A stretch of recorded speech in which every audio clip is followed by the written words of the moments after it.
Bonsoir, bonjour, selon l'endroit où vous êtes. Bienvenue sur cette émission ABTV, qui est donc ce média en ligne qui essaie de vous parler de la gouvernance de nos pays, du Cameroun, des pays africains et des pays du monde. ABTV qui a pour objectif de sensibiliser la population sur ce qu'il faut savoir, ce qu'il faut faire pour exiger de nos gouvernants d'être au service du peuple, des peuples. Car la plupart de nos gouvernants se servent et ne servent pas les populations.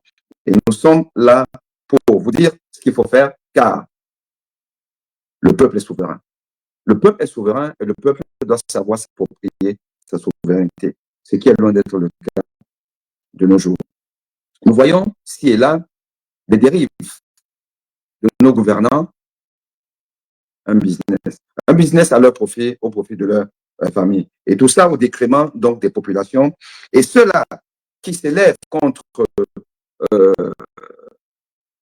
cet ordre gouvernant sont très souvent bastillés, sont très souvent menacés, sont très souvent enfermés, sont très souvent emprisonnés.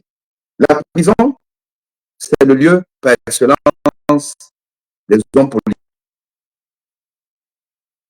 Pourquoi en 2025, on doit encore être en prison pour avoir exprimé son avis sur la gouvernance de la cité?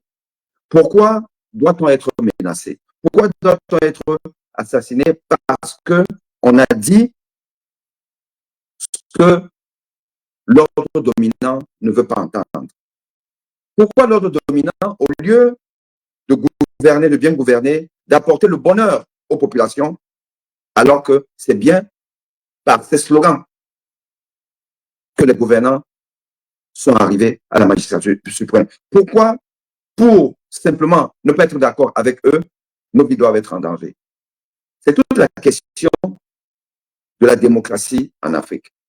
Une démocratie balbutiante, une démocratie qui se traduit aujourd'hui par des coups d'État ci et là, des coups d'État qui sont juste le témoin de la faillite de l'Africain à pouvoir s'autogérer. On en a à se poser la question de savoir si on a besoin, si on avait besoin et si on a mérité les indépendances. Un homme politique qui se bat pour la vraie indépendance du Cameroun, pour sortir du néocolonialisme camerounais, qui se bat depuis des décennies, se retrouve aujourd'hui dans les geôles de l'homme qui a pourtant dit qu'il aimerait qu'on retienne de lui une chose, qu'il a apporté la démocratie au Cameroun, M. Paul Biya. Mais M. Paul Biya a donc décidé de priver M. Nsekane de ses droits civiques en l'embarquant illégalement de son domicile pour ses geôles, où il est aujourd'hui enfermé. Nsekane, homme politique de la première heure, combattant de la première heure, moulé dans le courant nationaliste qu'on appelle PC, se retrouve aujourd'hui en prison, privé de liberté. Anissé Kane, le combattant. Aujourd'hui, nous parlerons de ce vaillant, de ce valeureux Camerounais qui s'est battu comme il peut pour sortir le Cameroun de 43 ans d'inertie, 43 ans de népotisme, 43 ans de pillage, 43 ans de malgouvernance, dont le chef d'orchestre est M. Paul Biya. Anissé Kane a soutenu le candidat Paul Biya, le candidat, autant pour moi, Maurice Kamto. Lui prétend son parti. L'expression consacrée au Cameroun, c'est le Yango. Anissé Kane, président du Manidem, a subi toutes les combines, du pouvoir pour l'écarter cette présidence au profit de quelqu'un sorti de nulle part, allant jusqu'à modifier les données du site officiel du ministère de l'enseignement, de l'administration territoriale. Ceci n'a pas découragé Michel Nissekane, qui avait un seul objectif, c'est de voir l'alternance démocratique au Cameroun s'opérer par le biais du candidat le plus à même de défendre le vote des citoyens camerounais. Voilà comment, une fois le professeur Maurice Kamto débarqué, Anissé Kane s'est tourné vers celui-là qui remplissait les critères pour être le candidat du peuple. Michel Anissé Kane, avec son mouvement UPC, Union pour le changement, si je ne m'abuse, mais notre invité de ce jour va nous préciser cela, a donc déniché le candidat du peuple, M. Issa Thierry Mabakari, qui effectivement a mené une campagne qui a fait de lui le candidat du peuple et il a gagné l'élection. Pour avoir résisté aux appels de l'ordre dominant de M. Paul Biya, spécialiste du vol des élections, car en 1992, il avait déjà volé l'élection de John Fondi. Pour avoir résisté aux appels de ce pouvoir qui sait bien acheter les consciences, détourner les opposants les plus téméraires,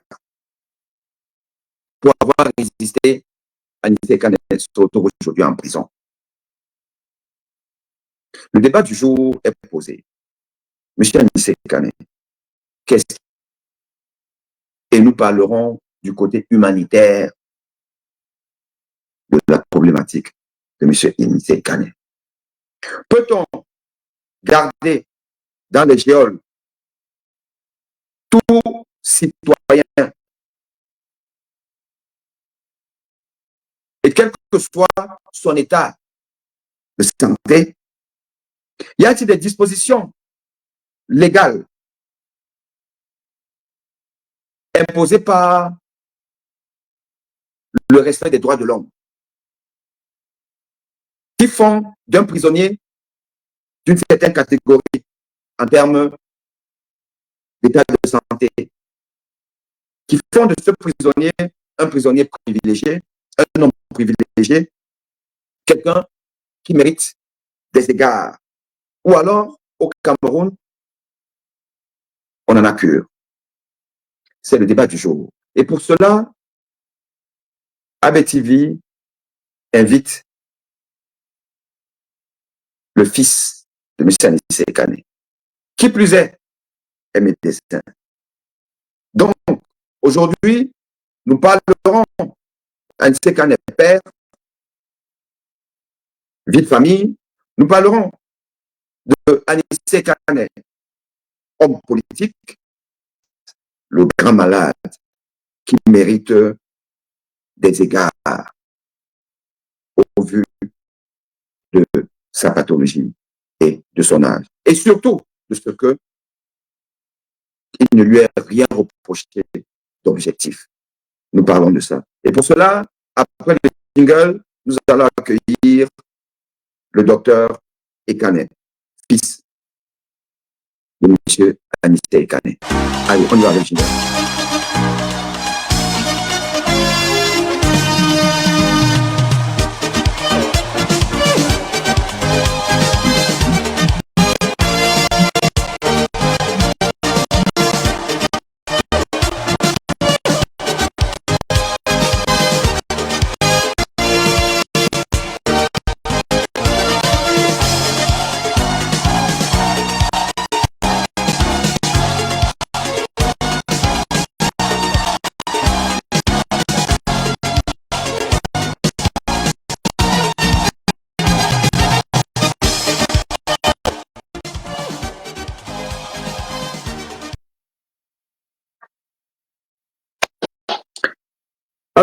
Alors, bonsoir, chers collègues, docteur Mouna Ekane.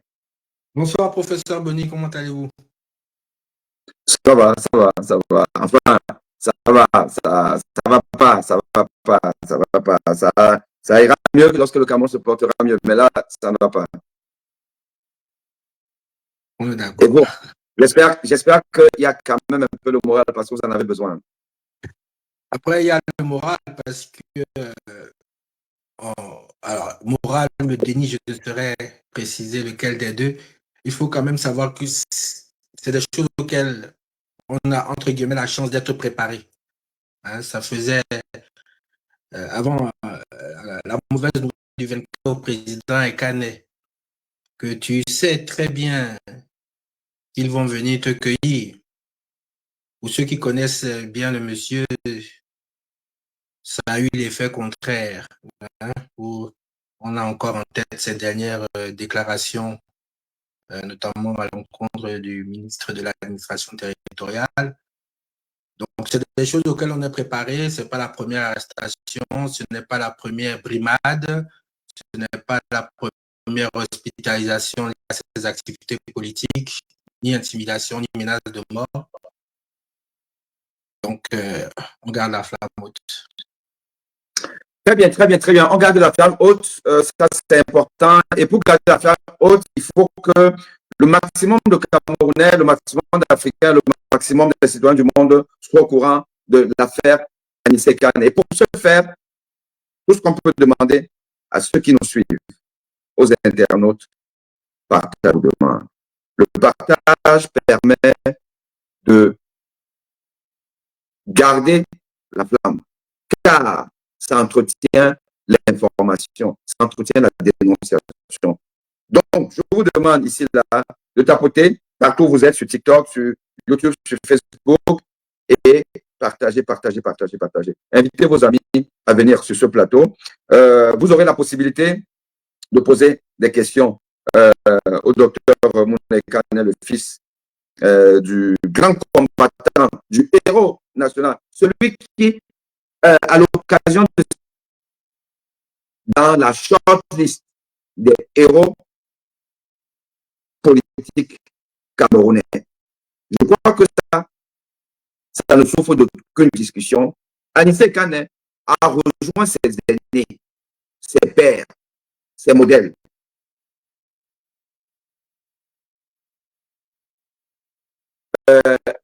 Edouard King et bien entendu Oumyobé. Ces héros nationalistes de l'UPC ont forgé la vision politique d'Anissé Kane. Et Anissé Kane est aujourd'hui un héros. Mais un héros qu'il faut sauver. Partager cette émission qui invite, parce que je pense que très peu de vous l'avaient vu, vous savez même peut-être que M. Ikane avait un fils qui est médecin, docteur, le docteur Mouna Ikane est avec nous aujourd'hui et nous allons parler de son père. Qui est Anissé Kane? D'ailleurs, comment qu'est-ce que vous pouvez nous dire de la famille Ekane? Voilà, papa et vous, vous avez grandi où? Ça doit là, cette petite ambiance, la complicité certaine qu'il y a eu entre vous. Parlez-nous un peu de la vie de famille Ekane.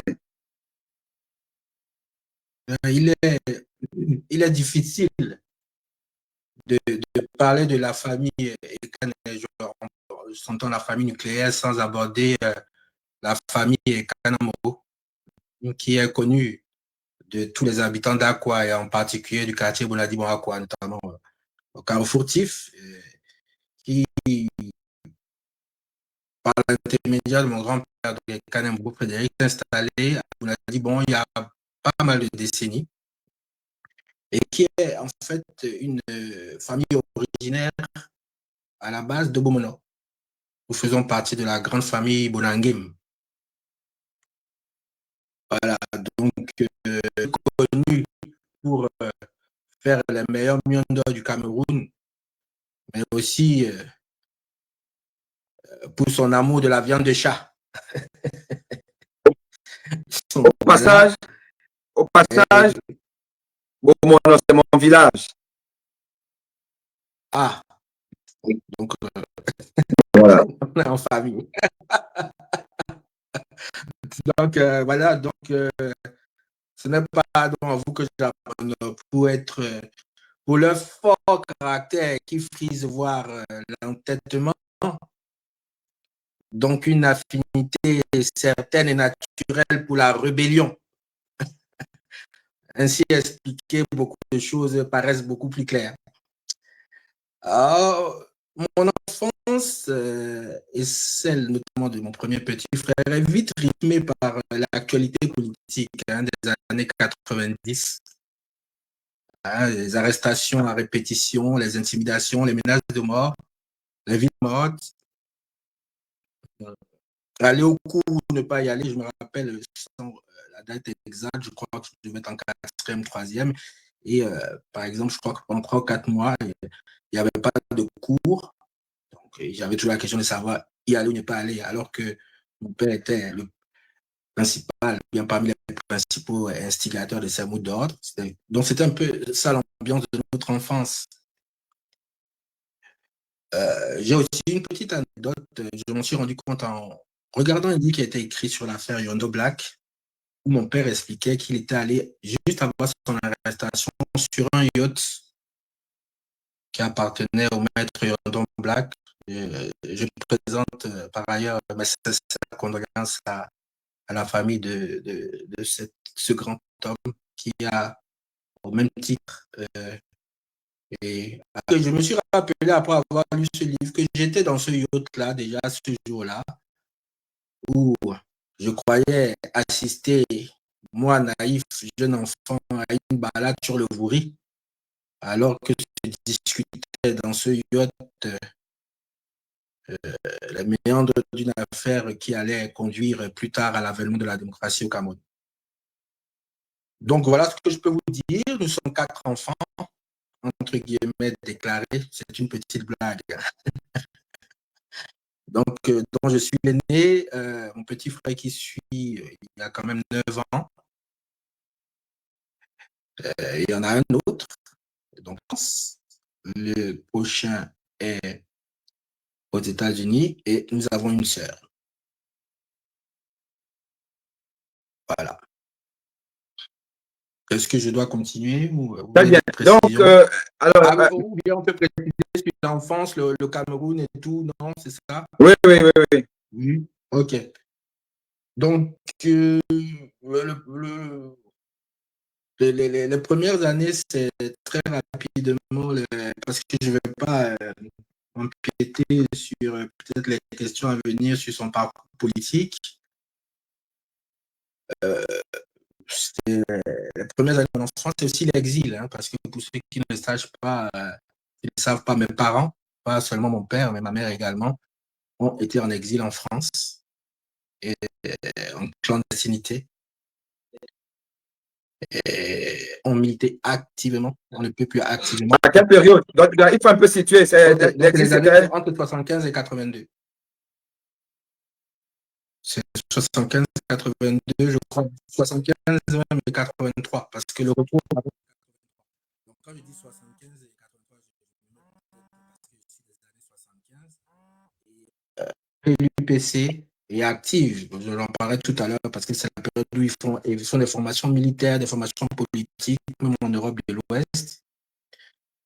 Donc, c'est d'abord ça, les premières années d'enfance de ma vie, puis le retour au Cameroun, on va dire 83, et très vite après, les années 90, c'est la première arrestation de mon père et tout ce qui va suivre après. Voilà. C'est de toute façon, c'est un combattant de la première heure. Il a toujours été dans la contestation. Donc déjà, sous Ahidjo, puisque les années 75, ça c'était Amadou Ahidjo. Voilà, et puis avec l'arrivée de Kobia au pouvoir en 82, lui il fait donc un retour au Cameroun en 83, c'est ça? Tout à fait. Voilà. Mais il fait un retour, mais il reste quand même dans une opposition un peu larvée, si je m'abuse. Non, même un peu plus que l'armée, parce qu'effectivement, ils reviennent en 82 avec beaucoup d'espoir et très vite, ils vont déchanter. Donc, très vite, la clandestinité reprend au Cameroun. C'est-à-dire qu'il va continuer la lutte clandestine au Cameroun de mon parfait accord et collaboration avec les camarades militants de l'UPC qui sont restés à l'extérieur. C'est pour ça, d'ailleurs, sans vouloir empiéter sur le reste de l'émission, qu'il sera nommé dans les années 90, avant le retour de la direction du parti, porte-parole officiel de l'UPC. Et c'est à ce titre-là qu'il va mener les premières manifestations et les premières négociations à Douala au Cameroun.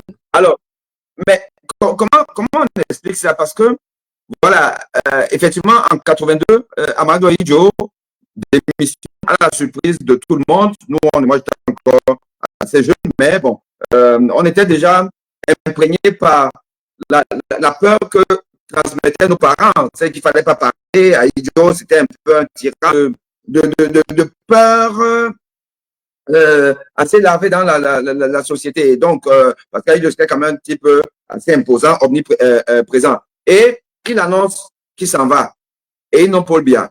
Paul Biya qui était un premier ministre un peu effacé, on ne connaissait pas trop, beau gosse, bel homme, jeune et tout. Et ça a été effectivement une bouffée d'oxygène pour tout le monde, ce qu'on peut comprendre.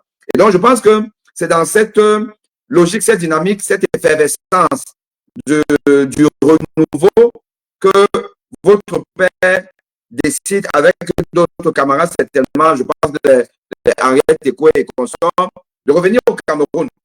Mais, vous l'avez dit, c'est bien ça, c'est-à-dire que Paul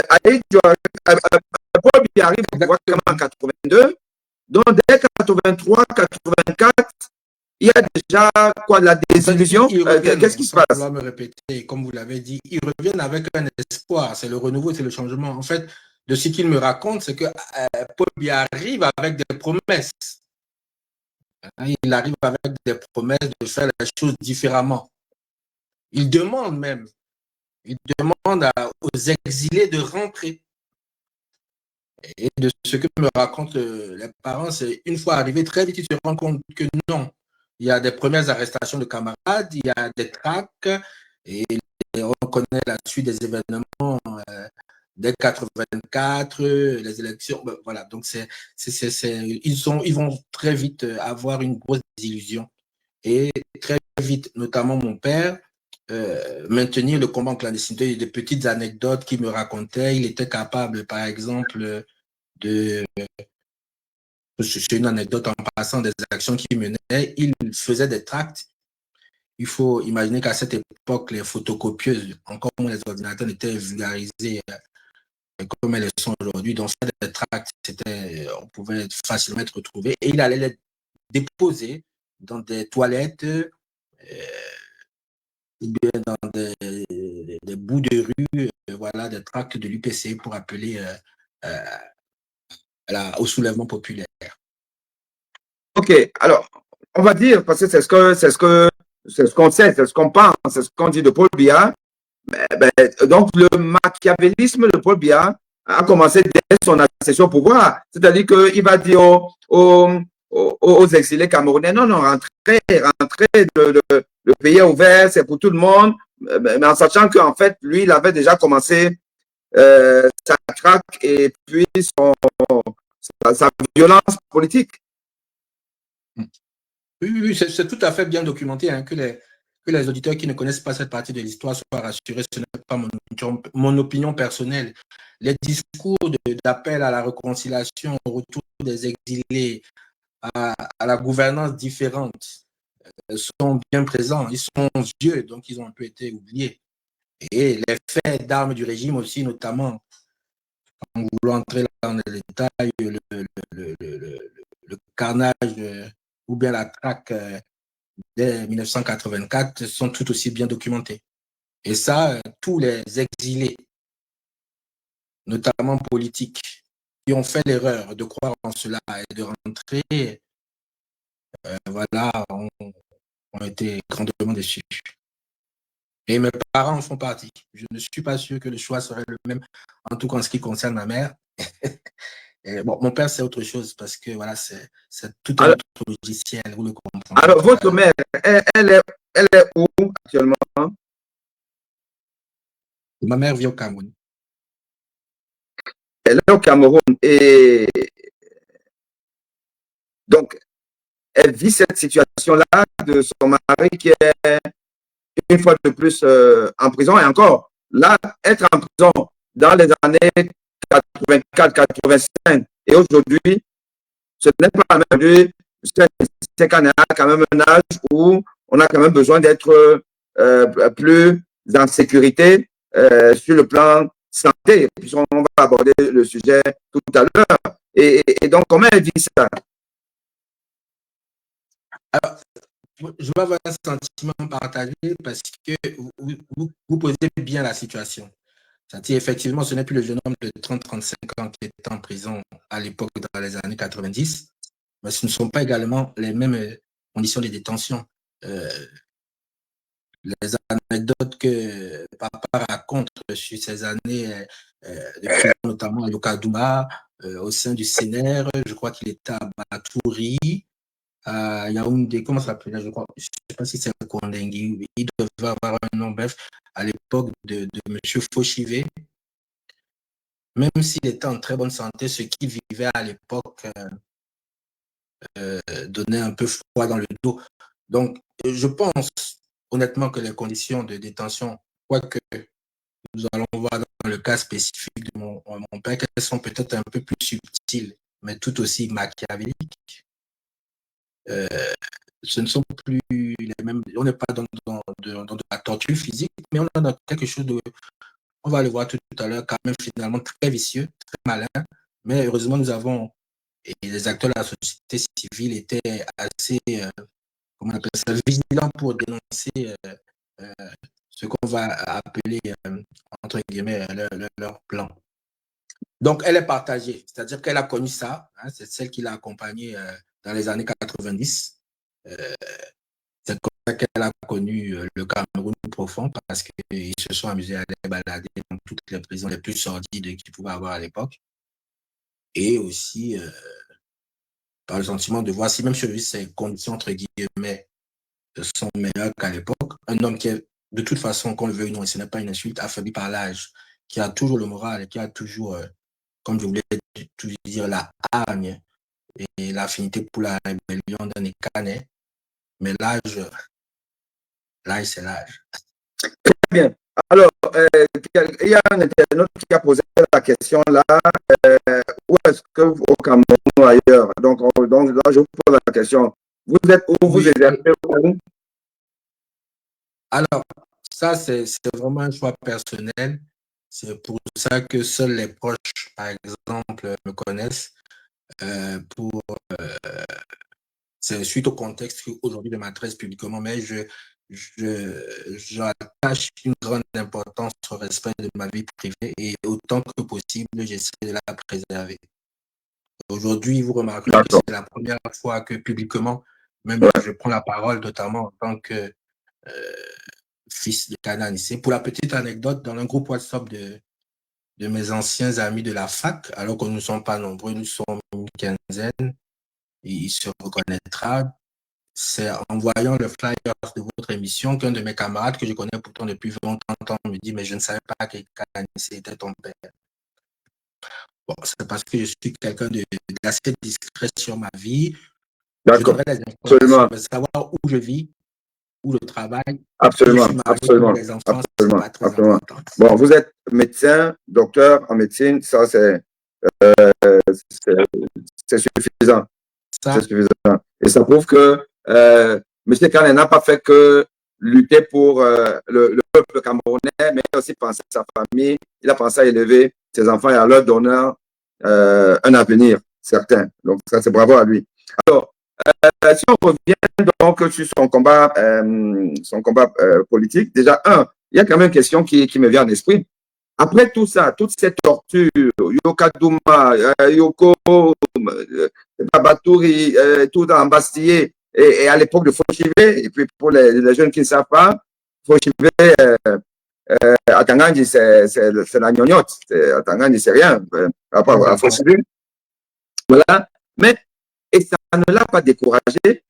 Il garde la même détermination. Or, on sait qu'il y a beaucoup d'hommes politiques camerounais qui ont retourné les vestes simplement parce qu'ils avaient un peu faim. Ils ont retourné la veste. Alors que là, le régime Aïdjo et Biya n'a pas simplement dit qu'on vous prive de tout. Si vous avez même une entreprise privée, on va faire en sorte qu'elle ne marche pas. Donc, on vous affame et en plus, on vous bastonne. D'où puise M. Canet toute cette force, cette détermination? Je milite depuis quelques années pour que mon père écrive un livre parce que je vous avoue que c'est un mystère pour moi. Notamment cette détermination dont vous parlez. Comme je vous l'explique, il était évident. D'abord, c'est l'une des personnes qui a connu les prisons, et comme vous le dites, à l'époque du Sénat, à l'époque de M. Fauchivé, les plus sordides du Cameroun. Il était attendu qu'il soit arrêté. Pour ceux qui ont suivi ses interventions, il a traité le ministre, l'homme à tout faire du régime Biya actuellement, de tigre en papier. Dans chacune de ses interventions, il a tangué, il a clashé le régime tout en restant visible. Il allait rentrer chez lui dormir tous les soirs. Il se rendait à la permanence de son parti Nemalidem tous les matins. Il passait la journée. Donc, nous avons, comme vous le dites, manifestement quelqu'un qui n'a pas peur de la brimade, de la prison. Et je ne pourrais pas répondre à votre question parce que, à sa place, moi, voilà, je me rappelle encore une anecdote dans les années 90, et je l'ai aussi revu, je ne sais plus, je crois que c'est chez un blogueur qu'on appelle Arokai. Il parlait de la fois où on a hospitalisé une dizaine d'opposants à la clinique Sopor dans les années 90, où ils avaient été bastonnés par les militaires. Il y avait Samuel Boa, je crois qu'il y avait M. Esaka à l'époque, M. Mboua Massok, ils étaient une bonne dizaine. Je me rappelle encore de mon père couché sur le lit, ils avaient des cages, les cages qu'on utilise en chirurgie pour les écorcher, où on mettait les draps, parce que les draps, c'était la première fois, j'étais un enfant à l'époque. Ils avaient tellement, la peau était partie, on ne pouvait pas leur mettre de drap dessus. Les pieds de mon père étaient remplis de 10 cm d'eau. Et pour ceux qui connaissent M. Ekanet, il est capable dans ces situations-là toujours de sortir une blague ou bien une histoire à dormir debout et dès le lendemain de repartir. Son meilleur ami que j'ai eu au téléphone hier est allé le voir en prison il y a une semaine. La première réponse, quand il voit son ami, il lui demande « Qu'est-ce que tu fais là? Qu'est-ce que tu es venu faire ici ?» Voilà. C'est du Ekane Anissé tout craché. Je vous expliquer comment je ne pourrais pas, pourquoi, je ne peux vous dire que le comment, c'est comme ça qu'il est. Je peux vous dire, de toute façon, ça a fuité sur l'Internet, que je pense que embarrassé par sa présence, le pouvoir, c'est pas la seule négociation qu'ils ont essayé à lui, a essayé par les autorités militaires et médicales de lui demander de voir avec lui, bon, monsieur Ekane, si on vous lâche, est-ce que vous allez rester tranquille? Sa première réponse sans réfléchir a été de dire que dès que je sors au portail, je fais une conférence de presse. Donc voilà le phénomène. Je ne pourrais pas vous dire, il est comme ça et je ne saurais vous expliquer le personnage. Voilà. Très bien, très bien, très bien. Alors, et qu'est-ce que vous savez donc des motifs de son arrestation? On lui reproche quoi? Qu'est-ce qu'il a fait? Alors, je vais parler sous réserve de ses avocats qui pourraient peut-être donner plus de précision, mais à ma connaissance, selon moi, il n'y a pas de chef d'accusation arrêté, hein, à part toutes les enfumades des influenceurs qu'on a vus sur Facebook qui nous ont dit qu'on avait attrapé, on avait retrouvé chez M. Ekane des comprimés de tramadol, des kalachnikov, des pistolets automatiques, peut-être même des sous-marins nucléaires, des missiles Satan. Voilà, c'est tout ce qui revient. Ils ont publié des images qui sont censées être des preuves pour corroborer leurs affirmations. C'est vraiment déçu. C'est à l'image de la décrépitude dans laquelle est notre pays. C'est-à-dire que même pour mentir, je me rappelle plus qui avait dit ça, ça m'a fait beaucoup rire.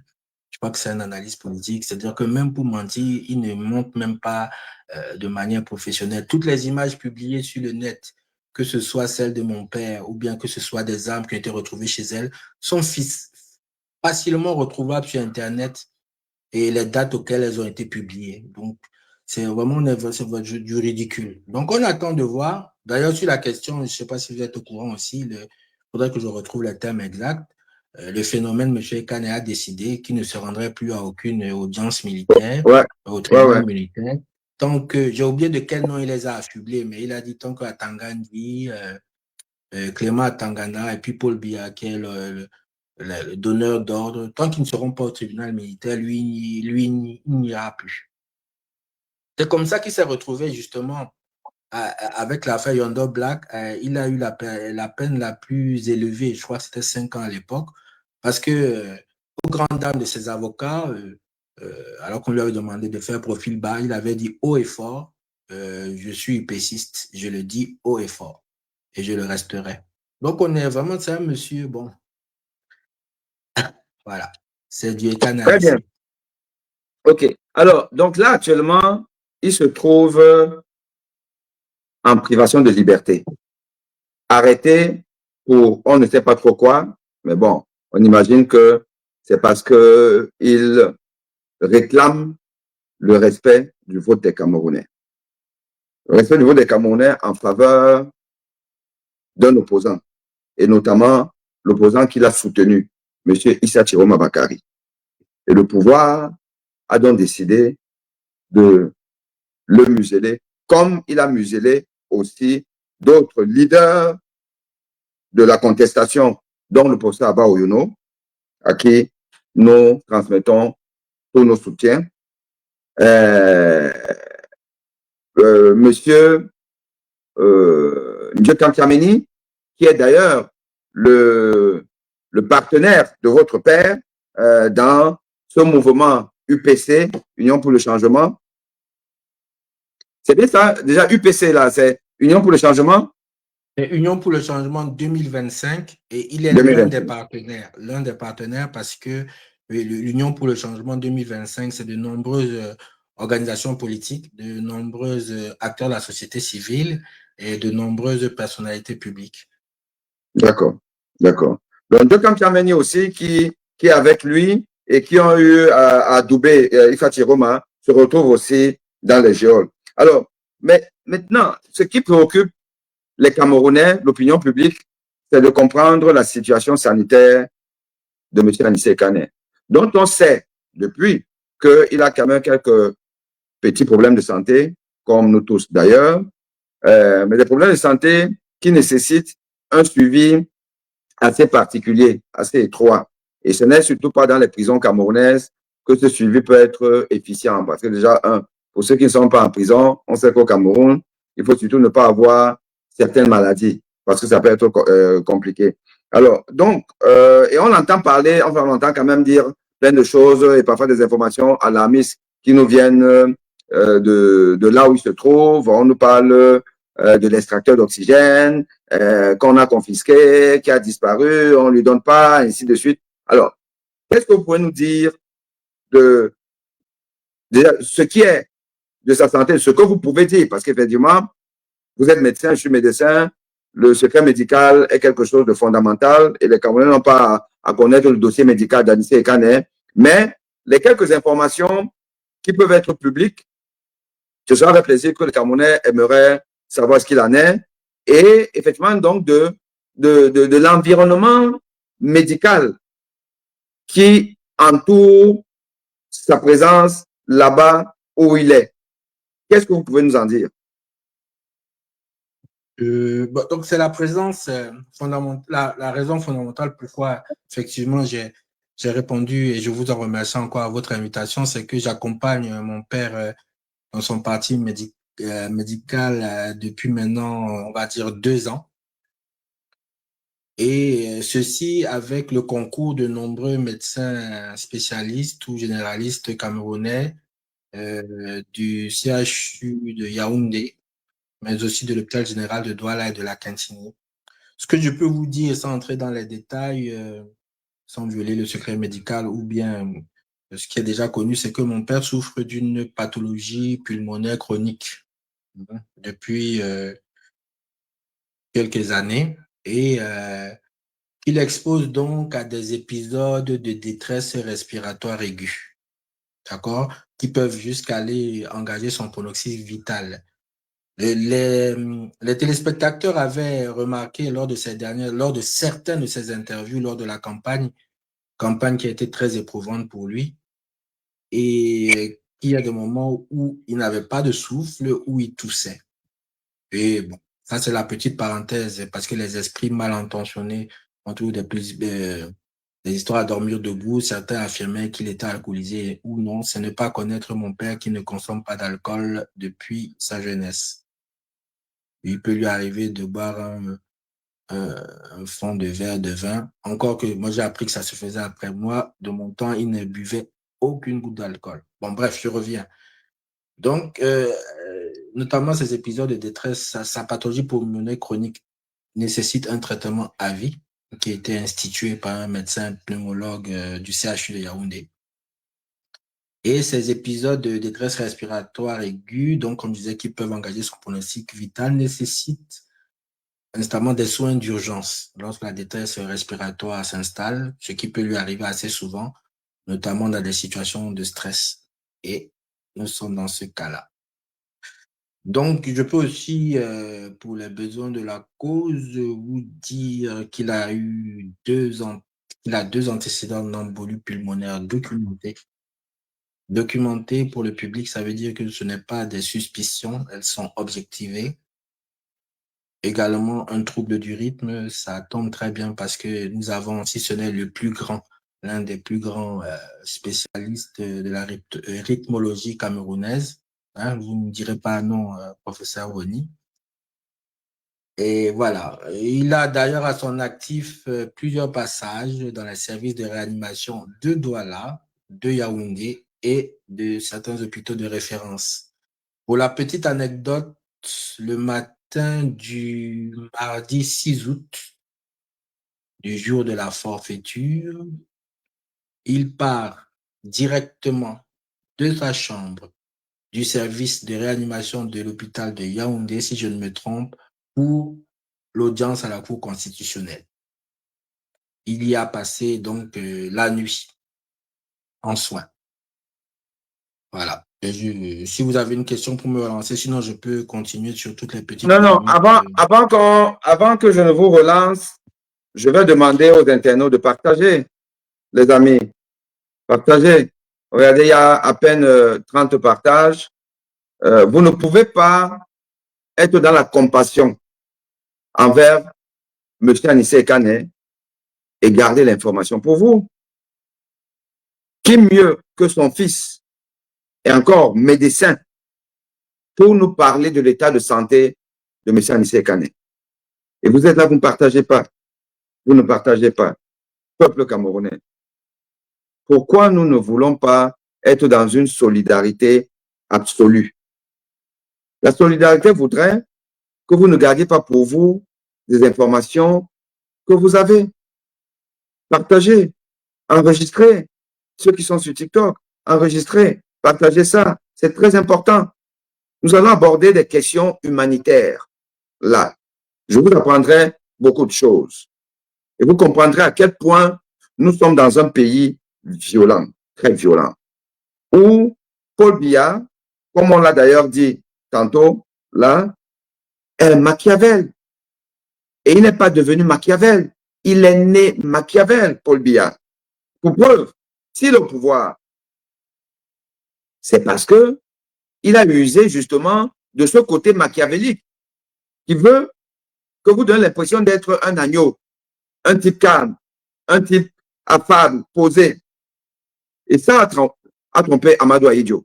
Amadou Ahidjo, qui, en 82 ou en 81, à la session au pouvoir de François Mitterrand, a compris que son sort était joué. Pourquoi? Parce que François Mitterrand a été l'avocat de Ernest Wandje. Vous voyez, on fait plus le lien avec Anissé Kane. Ernest Wandje, c'est l'un des grands nationalistes camerounais qui a lutté aux côtés de Oum Yobe, qui a d'ailleurs remplacé Oum Yobe et puis Félix Moumié quand Félix Moumié a été assassiné.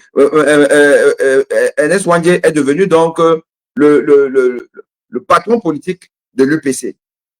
Mais il a été rattrapé par la méchanceté du colon et d'Amadou Idio.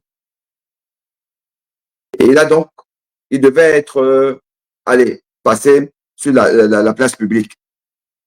François Mitterrand était dans son avocat venu au Cameroun pour plaider sa cause. Amadou Idio lui a demandé de reprendre l'avion et de repartir en France. Bon, il n'était qu'un avocat, à ce moment, un homme politique, mais avocat. Et il a donc gardé cette dent Amadou Idio. Ça, c'est ce qu'on nous raconte. Je pense que c'est l'une des raisons pour lesquelles, arrivé au pouvoir en 82, il a demandé aux médecins français qui s'occupaient de la santé d'Amadou Idio de lui coller un diagnostic mortel. Et on lui a dit qu'il avait un cancer de la prostate.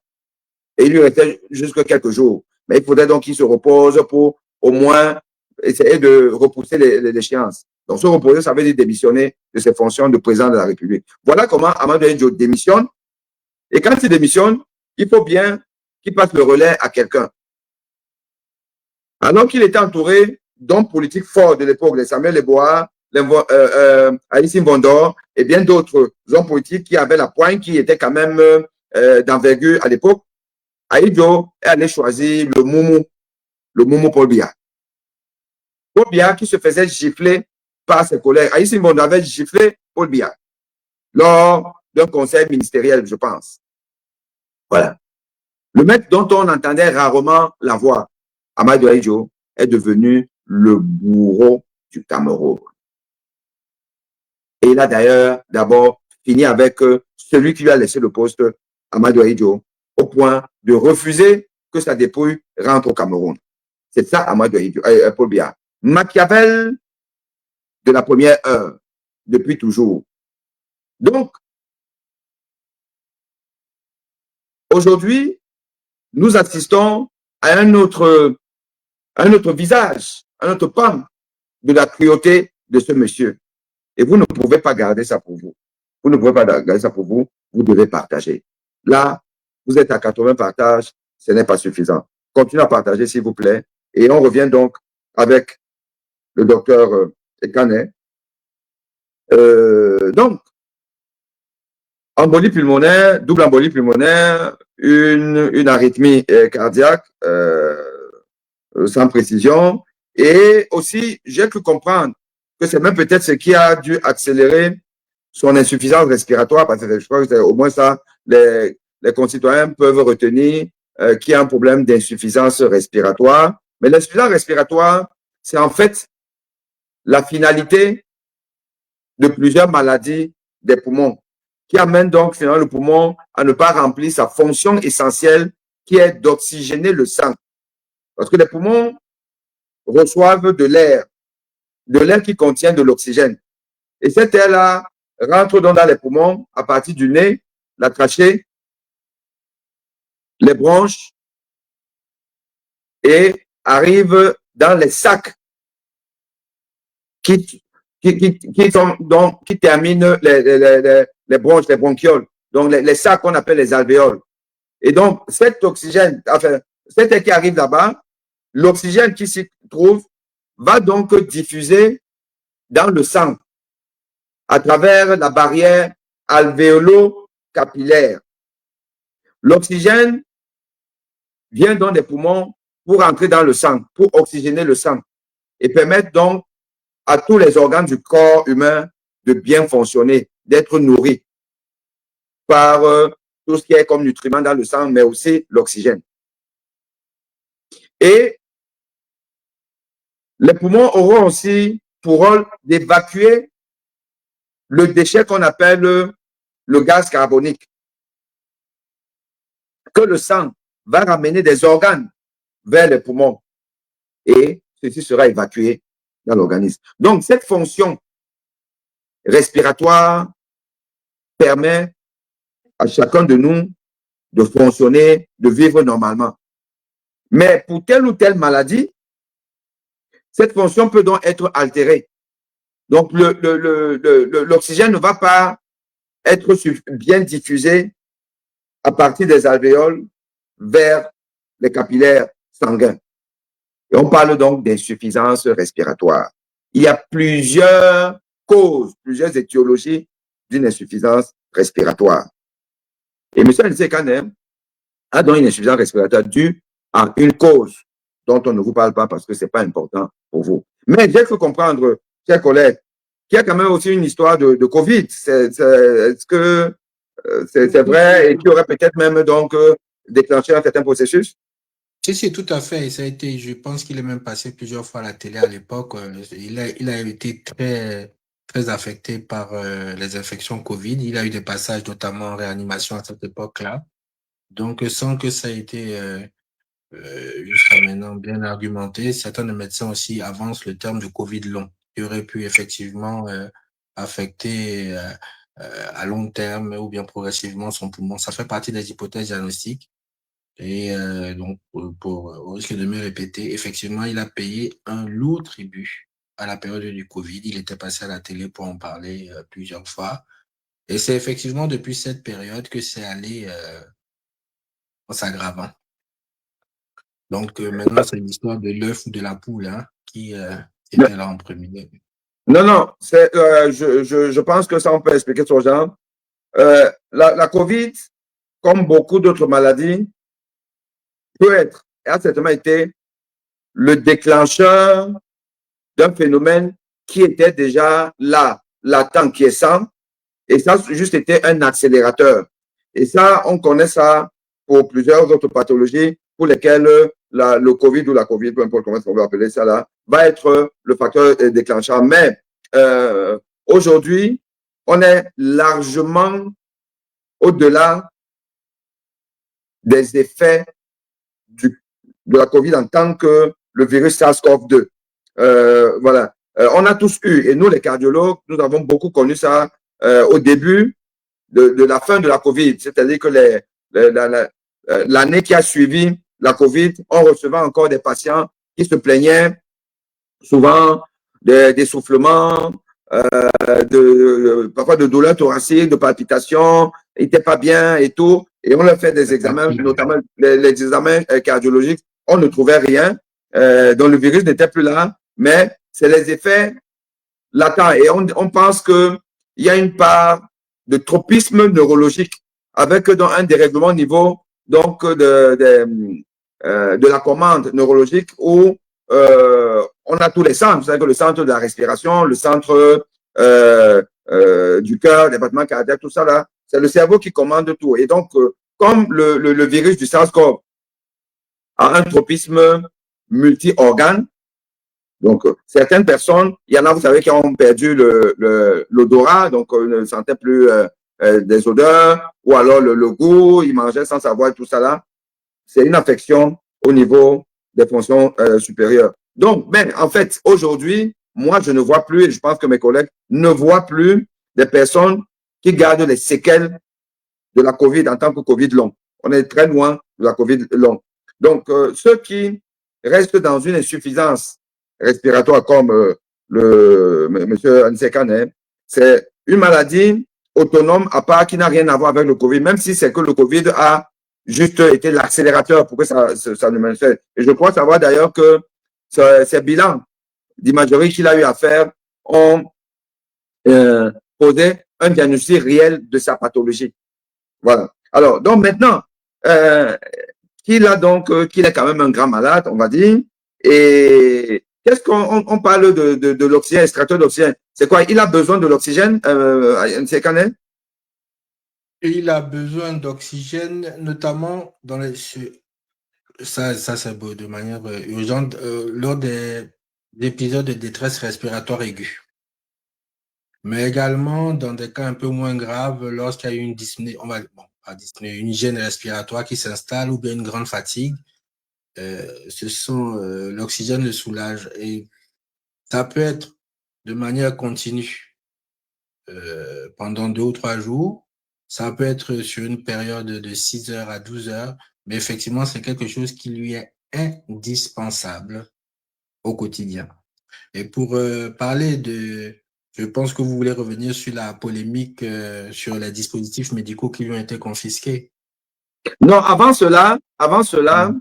je voudrais juste que vous confirmiez aux auditeurs que des personnes qui ont donc une insuffisance respiratoire Oui, oui, tout à euh, fait. Mm. et qui ont besoin parfois d'un supplément d'oxygène, parce qu'il peut leur manquer de l'oxygène, doivent vivre dans des environnements suffisamment aérés où il n'y a pas de poussière, il n'y a pas Tout à fait. de salubrité, parce que les particules qui se retrouveraient dans l'air peuvent avoir une incidence même justement sur la fonction respiratoire qui est déjà fragile.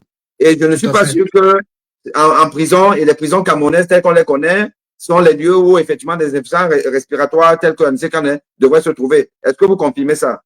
Je confirme, c'est non seulement pour déjà les personnes âgées et encore plus pour les personnes oxygénées dépendantes.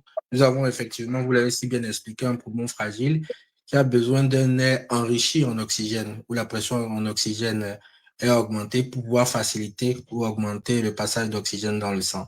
Sinon, c'est une mort lente assurée. Et des épisodes aigus qu'on a des détresse respiratoire qui peut euh, se conclure par voilà, une mort brutale.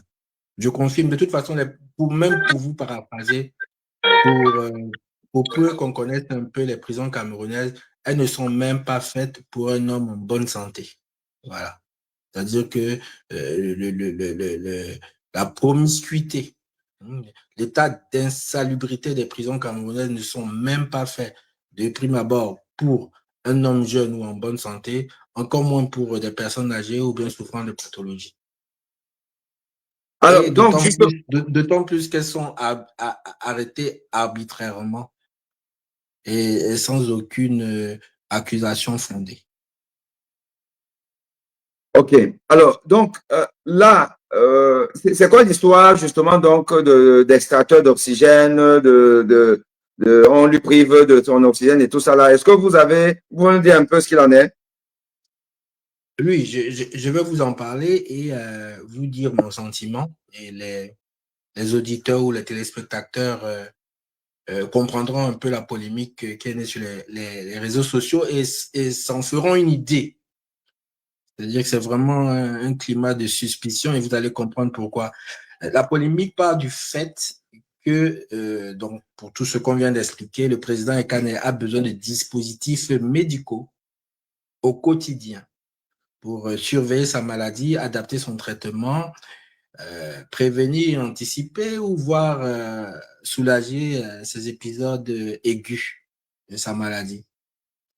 Et pour ceux qui ne savent pas, un petit retouche sur l'arrestation, il a arrêté le 24 octobre. Pour info, il se rend volontairement au groupement de gendarmerie de Besseke, où il rencontre le fameux colonel qui a été cité sur les réseaux sociaux.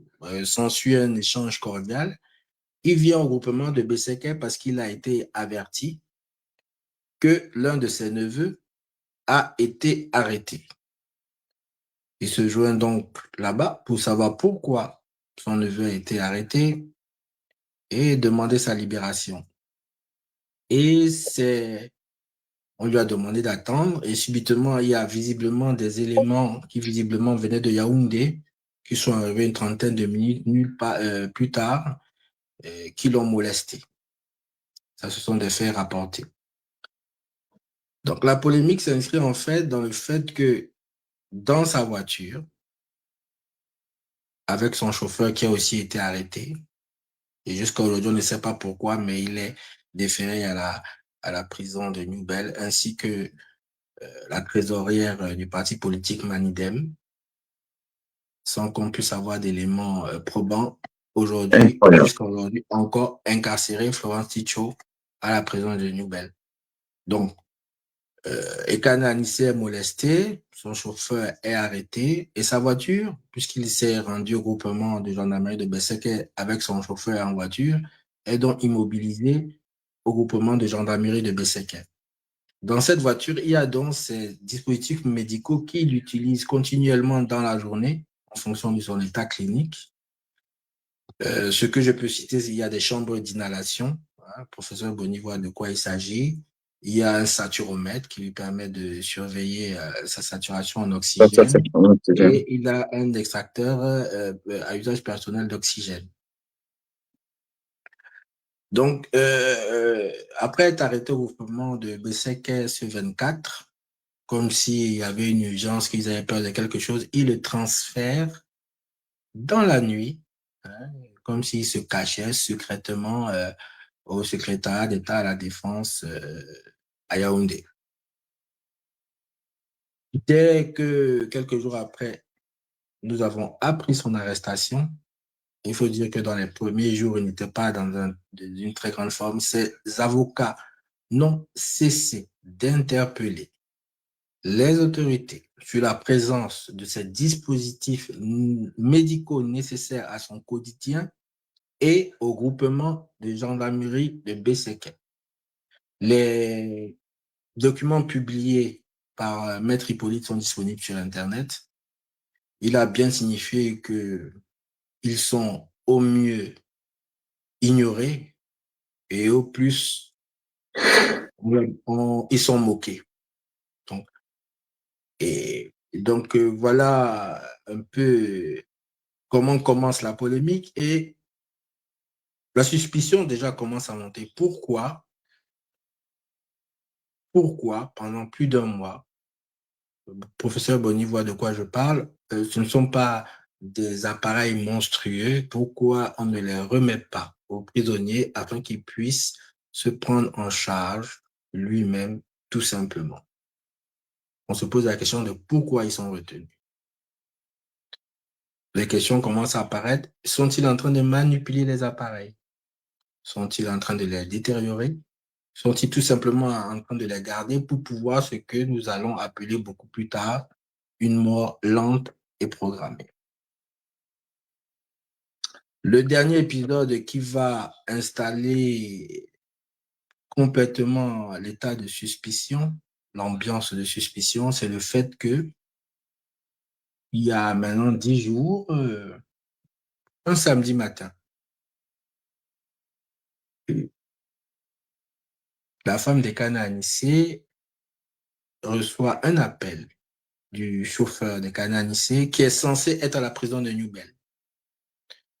Elle comprend très vite qu'il a été sorti de sa prison un samedi matin et que des gens derrière lui font dire des choses et il demande instamment et avec urgence à Madame Ekanet de se rendre au groupement gendarmerie de Besséquin pour venir récupérer les dispositifs médicaux. Ce dont je vous parle intervient un mois et demi après ou bien un mois, quelques semaines. Les avocats ne les écoutent pas. Bref. Madame Ekanet a la vivacité d'esprit d'appeler son avocat. Il demande à être présent. Il demande à avoir des témoins. Il demande à ce qu'on le rassure sur l'état des appareils confisqués, qu'on lui rassure sur comment ils ont été conservés et ce qui en a été fait. Les gendarmes, visiblement agacés, ont coupé net la conversation en disant on en reparlera lundi. À l'heure où je vous parle, ça s'est passé la semaine dernière, plus aucune nouvelle. Donc, je ne suis pas quelqu'un, mes amis riront en regardant l'émission, je ne suis pas quelqu'un de spontanément complotiste, mais vous conviendrez avec moi qu'il est légitime de se poser 2 ou 3 questions. Pourquoi ne pas remettre simplement les appareils? Pourquoi vouloir les remettre en catimini? Pourquoi se déranger à d'abord quelqu'un qui a arrêté arbitrairement, aller le prendre un samedi à la prison de Newbel pour venir le remettre? J'ai du mal à suivre en fait.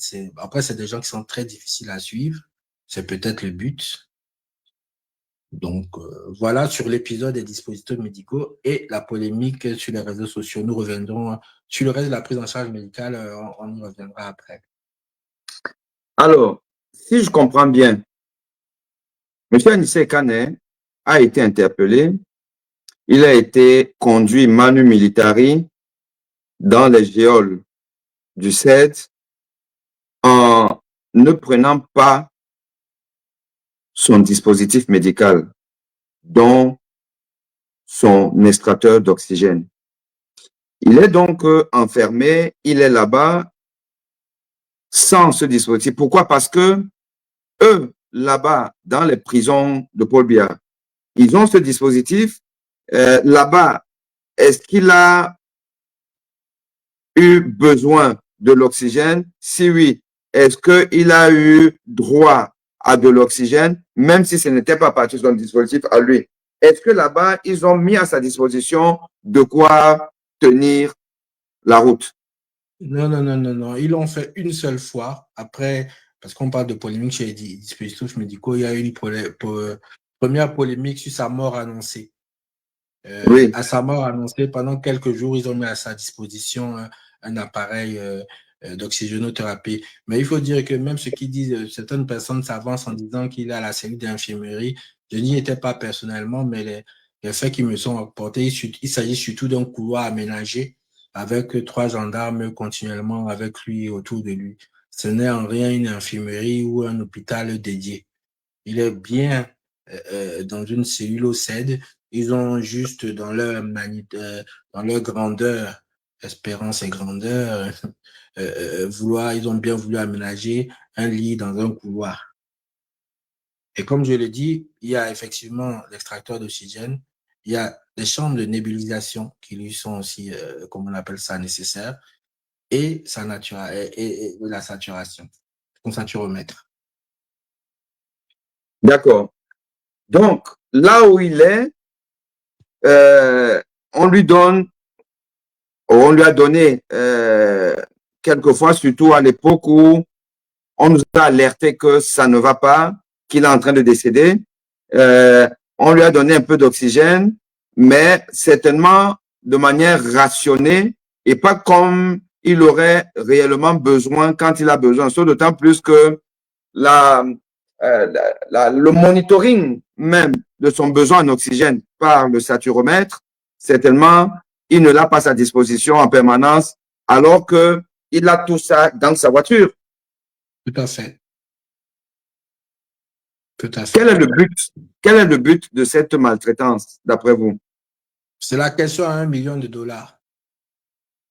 Voilà. D'où vous comprendrez les supputations où certaines personnes estiment tout simplement que l'idée est de l'éliminer lentement. Je pense qu'ils ont été pris de court par l'émoi ou bien par,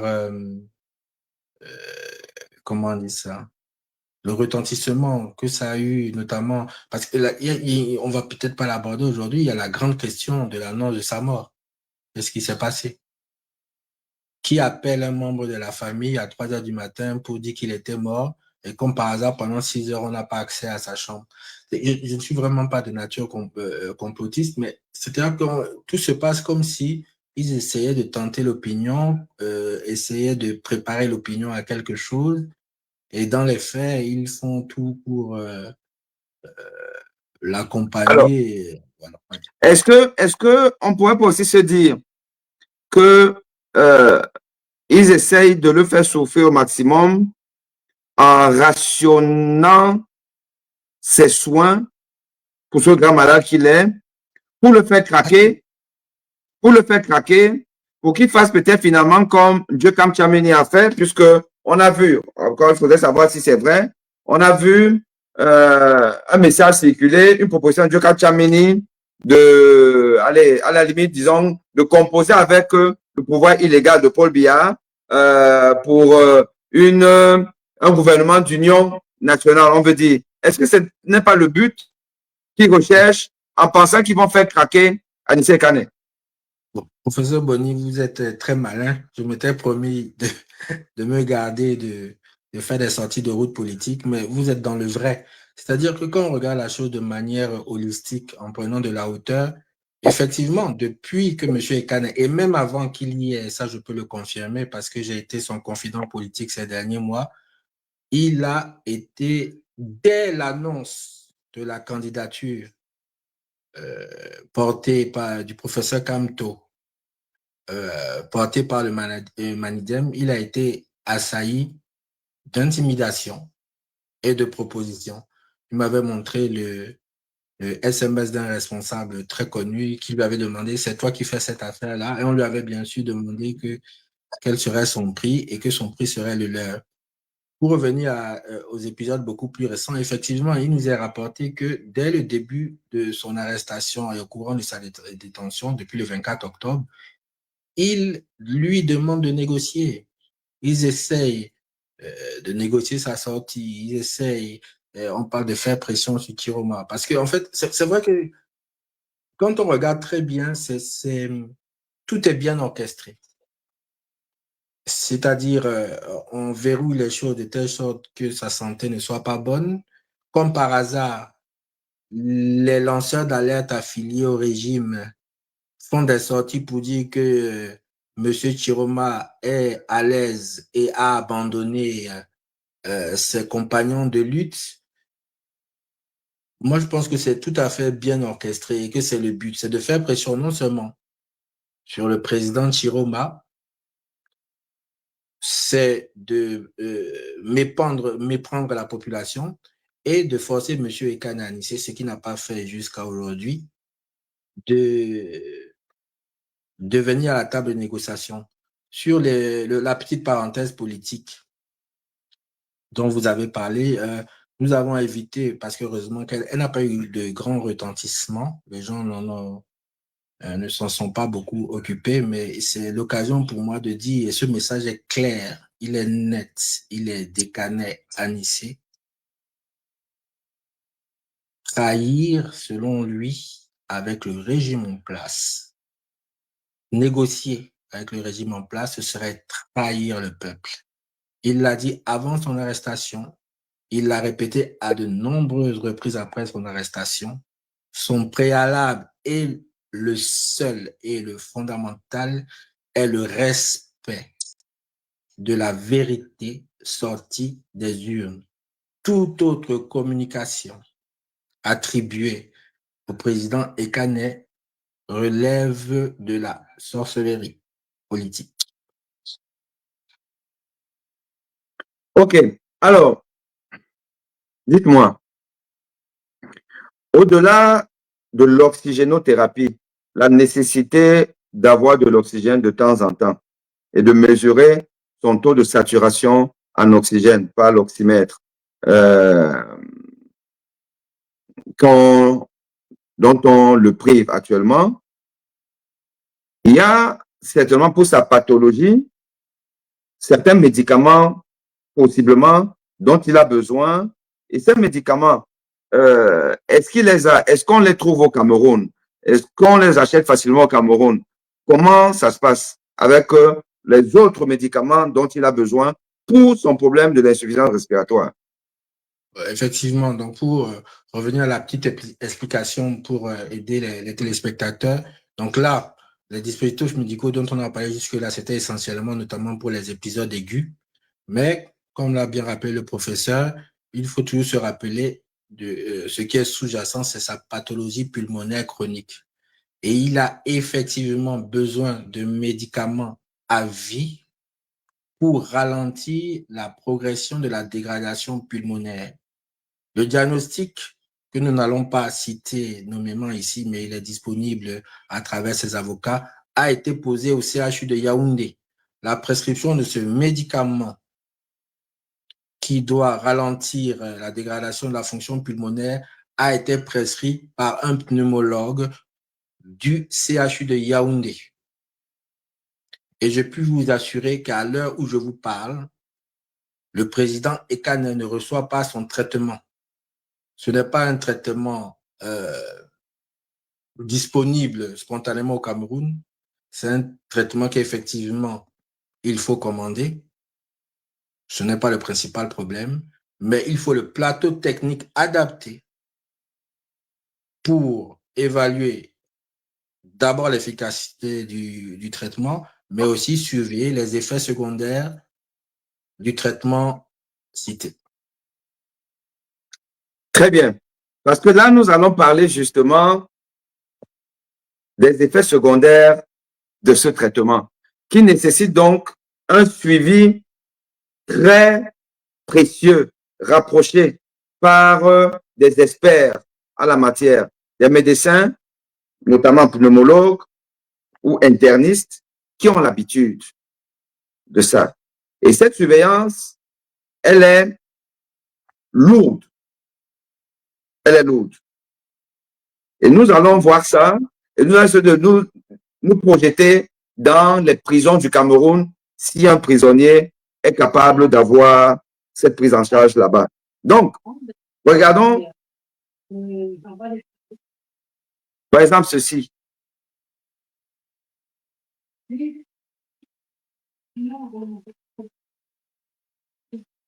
Alors, attendez, est-ce que c'est ça que je voulais d'abord vous montrer?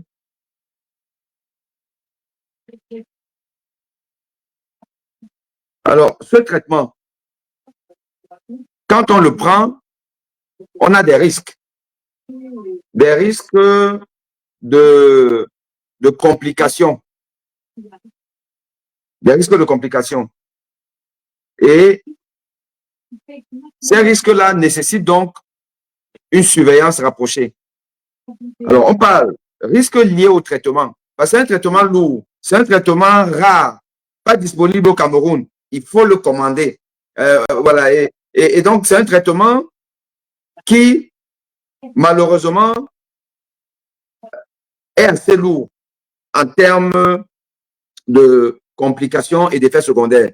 Vous avez donc, vous pouvez avoir un accident thromboembolique, c'est-à-dire la formation des caillots de sang qui, après, peut partir, si c'est des caillots qui sont formés au niveau du réseau veineux, ça peut aller, ça peut vous entraîner des phlébites ou encore aller au niveau des poumons et entraîner une embolie pulmonaire. Une embolie pulmonaire, chez un patient qui a une insuffisance respiratoire, je vous assure que c'est mortel. Allez, là, vous passez de vie à trépas. Donc, ça peut entraîner des accidents thromboemboliques.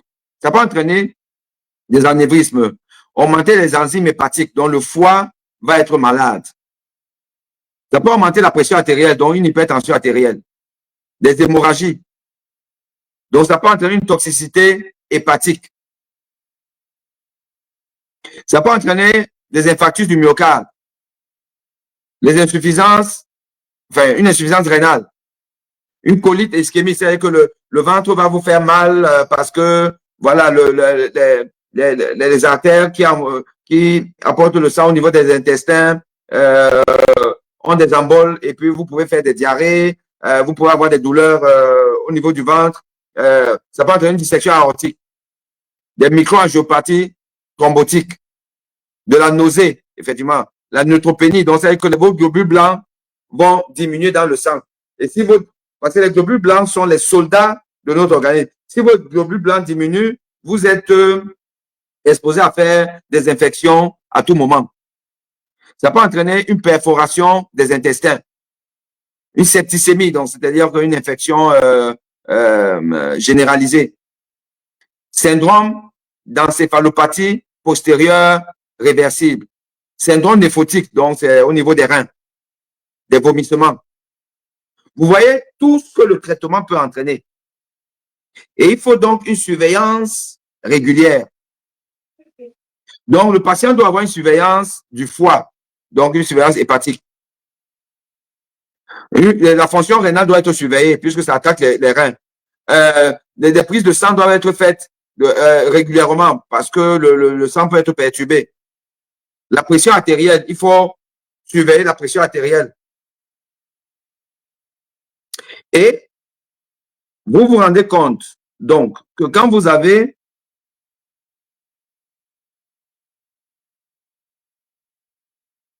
un traitement, le traitement que prend ou que doit prendre M. Anissé Kané, sans lequel sa maladie va évoluer rapidement. Il faut faire des examens sanguins.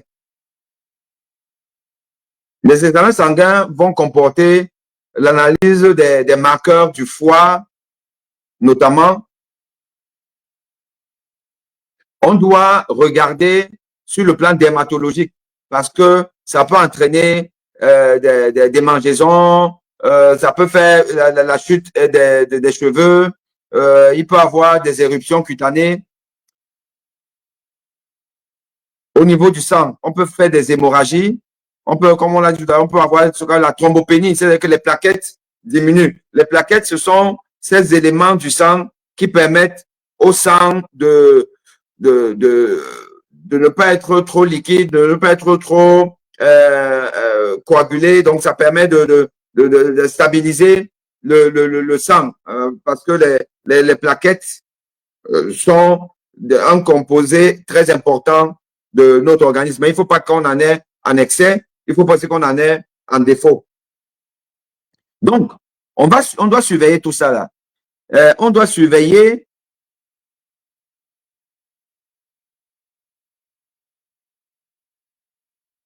si on n'a pas des lésions hépatiques, donc c'est une complication au niveau du foie. Donc, on va voir un spécialiste du foie. Déjà, avec la prise de sang, on aura quelques éléments, mais on peut être amené à faire peut-être une échographie abdominale, donc échographie du foie, pour s'assurer que le foie n'a pas de problème.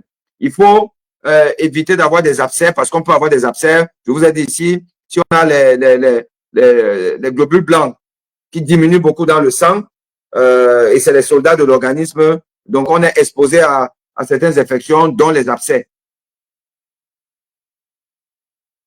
On peut avoir une perte d'appétit, on peut être déshydraté, on peut maigrir, voilà, on peut avoir des troubles des ions du sang. Le cœur peut en souffrir.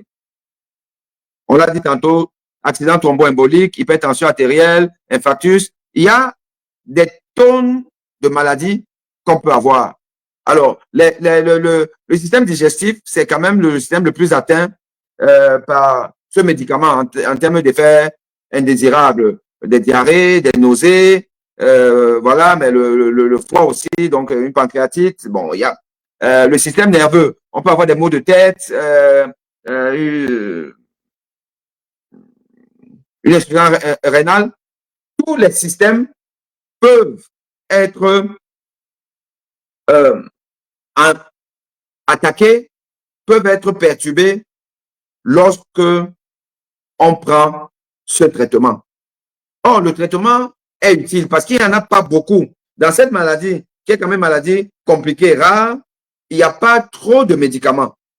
Voilà. Mais la médecine a pu donc mettre en place, ou alors on a pu développer quelques molécules qui stabilisent et qui évitent la progression rapide de cette maladie, qui est une maladie chronique, dégénérative. Donc, elle est évolutive, mais elle est donc stabilisée par le traitement. Heureusement que ce n'est pas une maladie qui commence souvent à l'âge jeune. C'est après la soixantaine, 60, 70 ans, enfin entre 60 et 70 ans, que cette maladie apparaît. Et malheureusement aussi parfois à l'occasion peut-être de la COVID qui va déclencher tout. Heureusement parce que vous imaginez, si on devait être dépendant de tout ça là et prendre un médicament qui expose quand même beaucoup de complications, quand on a 30 ans, 40 ans, ça aurait été encore plus compliqué. Donc ici là, vous-même, quand vous voyez la panoplie d'effets secondaires de ce médicament, et qu'on vous dit, selon la haute autorité de santé en France, qui a évalué donc l'intérêt de ce médicament, qui a beaucoup de complications, mais parce que il n'y a pas beaucoup d'autres médicaments qu'on le laisse quand même sur le marché. Parce qu'on ne peut pas faire autrement. Parce qu'en réalité, quand on a une maladie qui a beaucoup de médicaments et qui sont plus ou moins bien tolérés, un médicament qui a autant d'effets secondaires comme celui-ci-là ne serait pas autorisé. Mais l'autoriser parce qu'on ne peut pas faire, on ne fait pas mieux. Et c'est un médicament rare, on vous dit encore qu'on ne trouve pas au Cameroun. Et donc, la haute autorité a évalué que sur 734 malades qui avaient été suivis dans une étude, sur 734 malades, 98,5% des malades avaient au moins un effet indésirable, un effet secondaire. 98,5%. Vous imaginez donc que M. Anissé Kane, il faut qu'il soit trop chanceux pour être parmi les, combien là, je crois, 1,5% des patients qui n'ont aucun effet secondaire. Ce n'est pas possible. Enfin, c'est possible, mais La probabilité, vous voyez, elle est faible. Et 19,5% avaient des effets secondaires qui nécessitaient d'adapter les doses du traitement. Mais c'est un médecin spécialiste qui va adapter les doses de traitement. Ce n'est pas un geôlier, ce n'est pas un garde prisonnier qui va le faire. Et ce n'est pas le malade lui-même qui adapte son traitement. C'est un médecin qui doit le faire. Est-ce qu'un Sekane voit un médecin spécialiste de cette maladie au Cameroun régulièrement quand il veut? Ça, c'est la question que nous devons poser aux autorités. Et 68,9%, dans les 69% des patients de cette cohorte-là ont eu des effets indésirables graves qui ont même nécessité peut-être de changer de traitement. Donc, dans cet environnement de grands malades, comment M. Aniseka ne peut être en prison? Peuple camerounais. Peuple camerounais. Comment Aniseka, qui n'a fait que demander le respect des urnes, peut être en prison? Jusqu'où nous allons accepter que Paul Biya bafoue toutes les règles des droits de l'homme au Cameroun, simplement parce que il doit rester au pouvoir.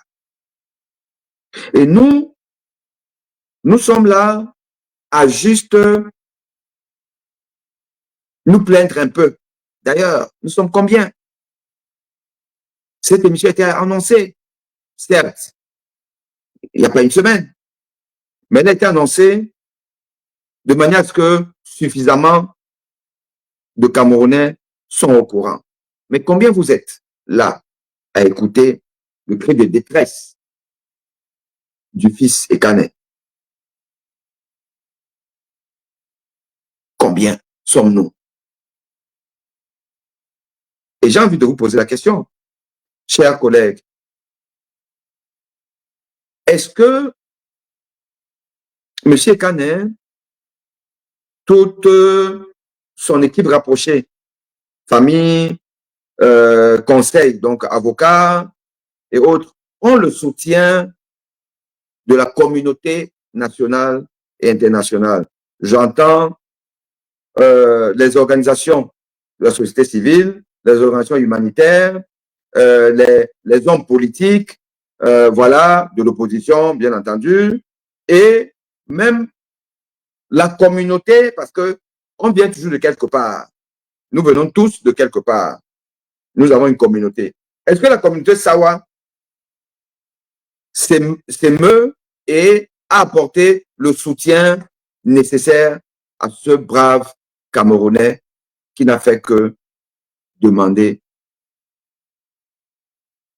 l'alternance démocratique? La question est à vous.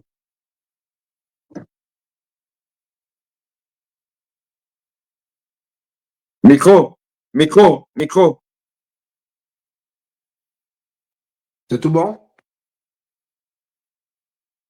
Donc, je disais merci à vous. Alors, de manière générale, de manière globale, de nombreuses organisations de la société civile, de nombreuses organisations non gouvernementales, autant aussi bien nationales qu'internationales, ont dénoncé les arrestations arbitraires, et notamment la sienne.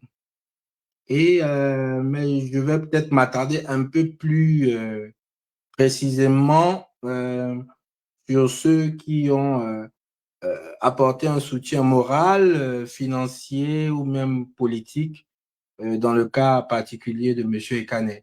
Les soutiens qui m'ont le plus marqué, c'est déjà, et c'est l'occasion de les en remercier, de nombreux cadres politiques du MRC, qui ont été dès le début présents, également des sympathisants du MRC sur les réseaux sociaux.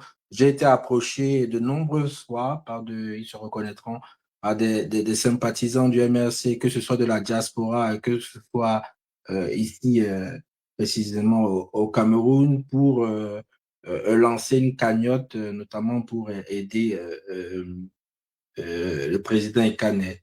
Je voudrais aussi saluer nombreuses organisations politiques, hein, les personnalités publiques et notamment les ambassadeurs de l'Union pour le changement qui ont aussi été là et qui sont toujours là, avec à leur tête, même si aujourd'hui elle a pris une autre dimension,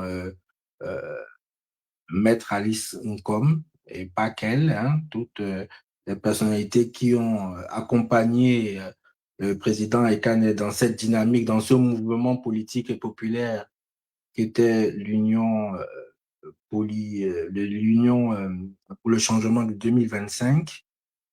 Maintenant, je vais vous parler de la communauté Sawa et je ferai peut-être une dernière petite chic note à la fin sur une autre organisation politique. En ce qui concerne la communauté Sawa, je vais différencier d'emblée, pour qu'il n'y ait pas de polémique, les élites et le peuple Sawa. En ce qui concerne les élites, leur inimitié pour le président Ekane est nationalement connu, hein. Le président Ekane est quelqu'un fondamentalement du PCiste, un nationaliste de conviction, un panafricaniste engagé. Donc, il est contre tout ce qui est tribalisme. Et il a eu par le passé à avoir des positions franches, chirurgicales, sur certaines positions de l'élite Sawa qui ne lui a jamais pardonné. Quand je dirais ne lui a jamais pardonné, ils ne l'ont jamais de toute façon, je pense, tenu en bonne estime. Donc, j'ai pour exemple la sortie des élites Sawa lors de la dégradation de notre héros national, Oumniobé. Le Cameroun est un pays où on a vu des choses. Il y a une expression populaire que j'adore qui dit qu'on a traversé les remèdes, c'est-à-dire, euh, vous voyez de l'épisode dont je parle, comment des Camerounais ont pu manifester. Ils peuvent entourer ça de tout ce qu'ils veulent pour dire qu'ils vont détruire ou bien qu'ils refusent l'installation d'une stèle de Oumniobé. Voilà. Donc, monsieur le président Kane avait fait une sortie où il disait honte à vous. Voilà. Il est honte à vous. Il y a aussi à voir la dernière sortie de certaines élites Sawa dans la même continuité qui traitait Ernest Wandje de bandit. Donc, ce sont des entités qui ne s'entendent pas beaucoup. Donc, ça ne m'étonne pas aujourd'hui que je n'ai eu aucun appel, que la famille n'ait aucun soutien de la part de ces élites Sawa. C'est l'occasion, même si l'approche par la tribu est quelque chose qui ne nous est pas familier ou que nous n'aimons pas forcément, mais c'est une réalité sociologique, de saluer des compatriotes d'origine Sawa parce que ils nous ont fait plaisir, ils ont fait plaisir au peuple camerounais à l'occasion de ces élections du 12 octobre. Ils ont voté massivement pour Chiroma. Dans mon petit village dans notre petit village Bomono que vous connaissez, j'ai eu accès à certains PV. Et ils ont voté, ils ont plébiscité le candidat Chiroma. Je pense que le peuple Sawa veut le changement. Cette volonté de changement est tout simplement cachée par nos élites qui pour beaucoup sont des collaborateurs affirmés et assumés du régime en place. Hein? Il n'y a qu'à voir, comme on dit, je reprends mon expression de le Cameroun a traversé les remèdes, nos chefs traditionnels qui sont normalement les gardiens de notre tradition et qui, pour moi, c'est mon avis personnel, devraient avoir un devoir de réserve, qui sont allés avant les élections présidentielles présenter leur, je ne sais même pas comment appeler ça, leur grand respect, hein, au représentant du président de la République en lui assurant la victoire. Sincèrement, c'est vraiment des sujets, excusez mon émotion, et qui me, qui me, qui me coupe la parole. Je résume vraiment ça dans cette expression populaire de le Cameroun a traversé les remèdes. C'est-à-dire, il y a tellement d'histoires à dormir debout que quand on veut s'attarder sur une histoire, je s'entend histoire à dormir debout, euh, on comprend les contours, on a à peine le temps de finir, il y en a une autre. Hein. Un ministre de l'administration territoriale qui distribue des billets de 2000 francs CFA, de Bensikin, qui leur fait un plein, bon, ou qui à la télé évangélise, où on voit très bien que les préfets, les autorités sont gênées. Donc, c'est lui qui sait qui va au paradis, qui ne va pas. Ça sous-entend que lui est un fervent chrétien. Des gens qui font du faux et usage de faux, hein, en mondiovision. Pour l'exemple que je vais donner, et après je vous laisse réagir, c'est l'éviction de la candidature du professeur Kamto date du 6 août 2025. On a déjà l'impression que ça fait 5 ans. Pourtant, ça a été un mensonge en mondiovision, du faux et usage de faux à de nombreuses reprises. Mais il s'est passé tellement de choses depuis, alors que ça fait à peine 3 mois. On a l'impression que c'était il y a 10 ans. Bah, excusez ma petite séquence émotion, mais c'est peut-être la fatigue aussi. Non, non, elle est Voilà. utile, elle est utile, elle est utile. Et bon, là, on va vers la fin de l'entretien. Bon, on Ah a oui, compris, on résume. je vous ai promis un petit chic note. Hein. Après, soit on peut continuer et puis vous me rappelez, il faudrait que j'ai le temps de placer ma petite chic note. Je vais vous la rappeler. Je vais vous la rappeler. Donc là, on a compris que, bon, Anissé Kané, il n'est pas abandonné, il n'est pas seul face à son destin. Il y a des soutiens la, des organisations de la société civile, organisations humanitaires et hommes politiques et leaders d'opinion, le MRC. Et puis, bon, ça, j'avais d'ailleurs posé cette question une fois dans l'un de mes posts. Est-ce que l'icône, première personnalité du MRC, avait fait une petite amitié à Anissé Kané, puisqu'on sait quand même qu'Anissé Kané a prêté son véhicule, son Yango, au MRC. Donc, si les membres du MRC, certains membres du directoire et les sympathisants ont fait ce qu'il faut, ça c'est tout à leur honneur et c'est bien. On ne le dit pas souvent assez, mais il faut savoir communiquer sur ce genre de choses parce que ça permet de donner du crédit à un homme à une organisation et ça, c'est très bien.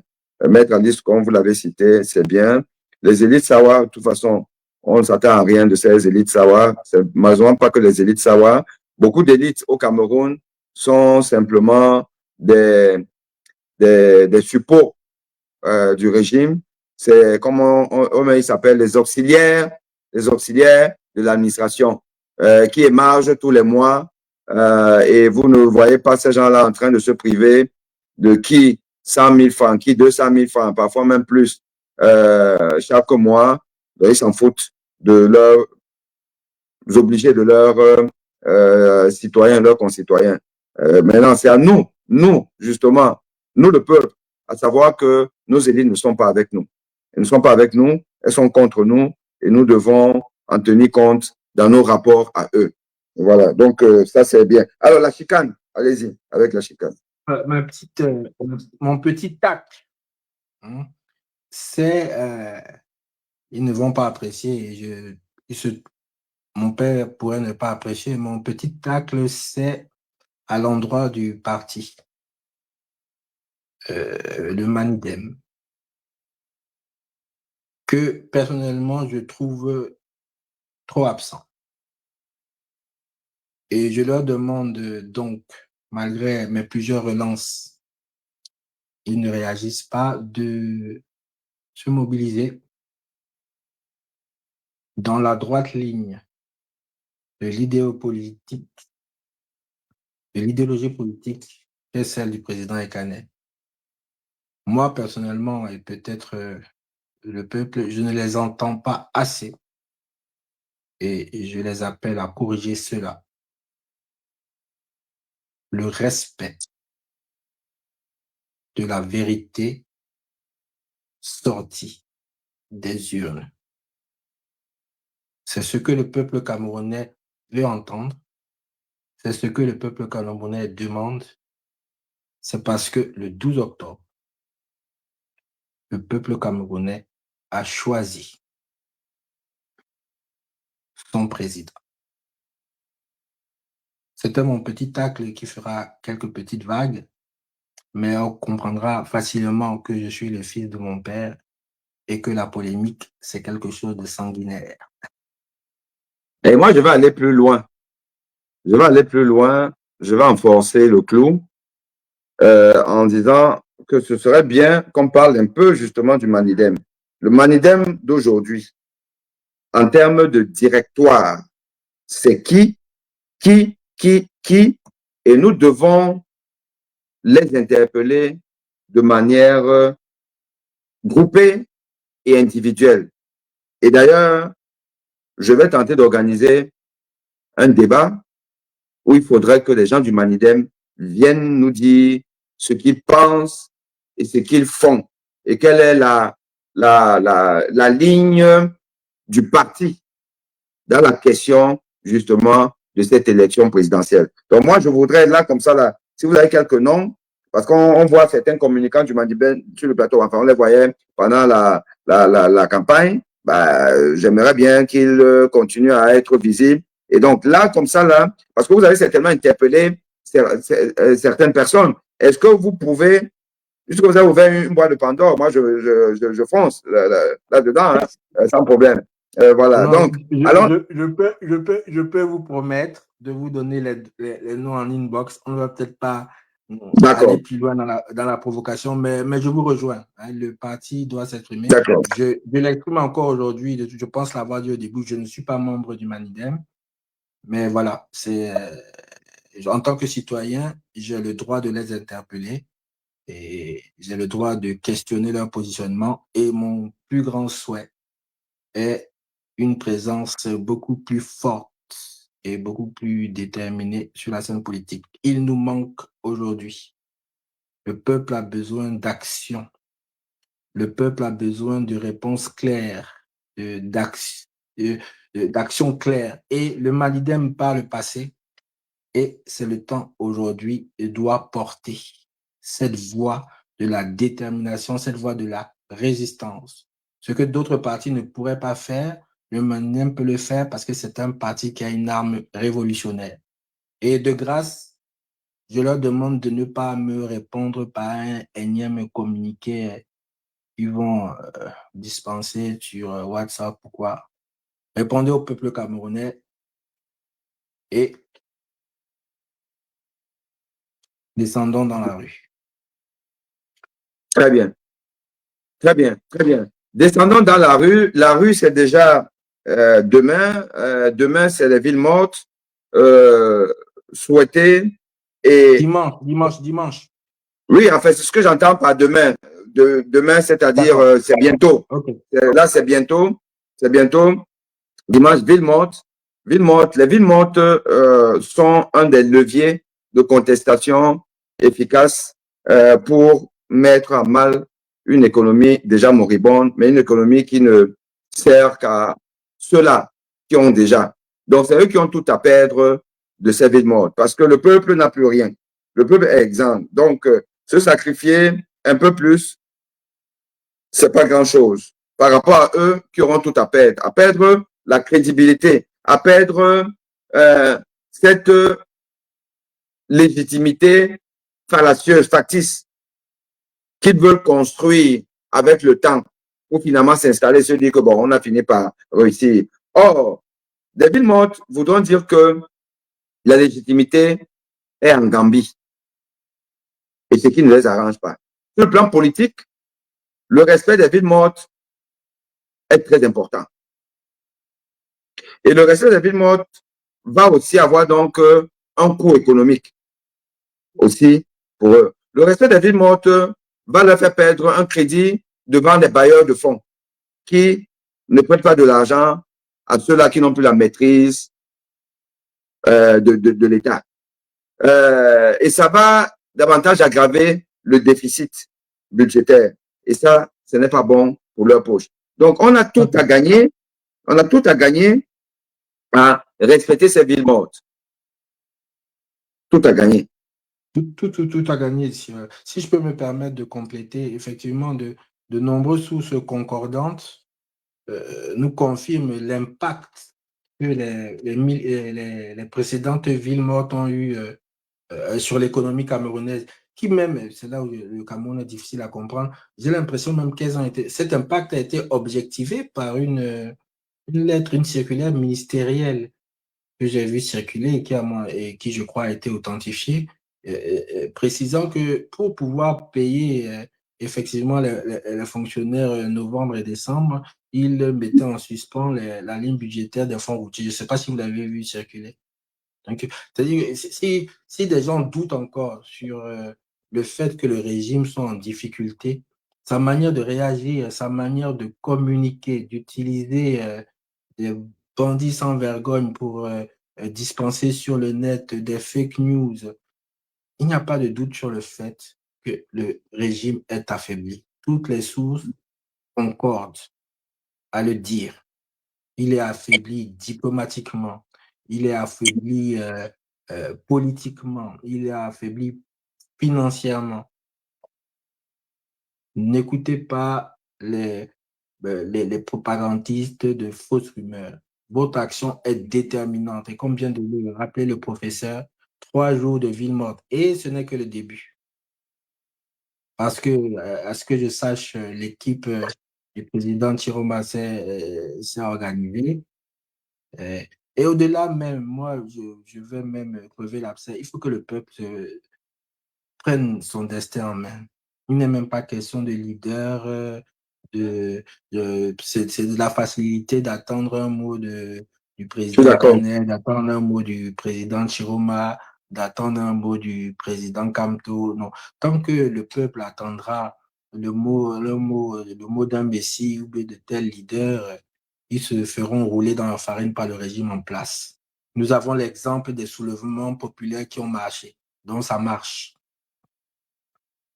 La masse critique, selon moi, est atteinte au peuple camerounais de dire, parce qu'il l'a dit dans les urnes, on n'a pas voulu l'écouter.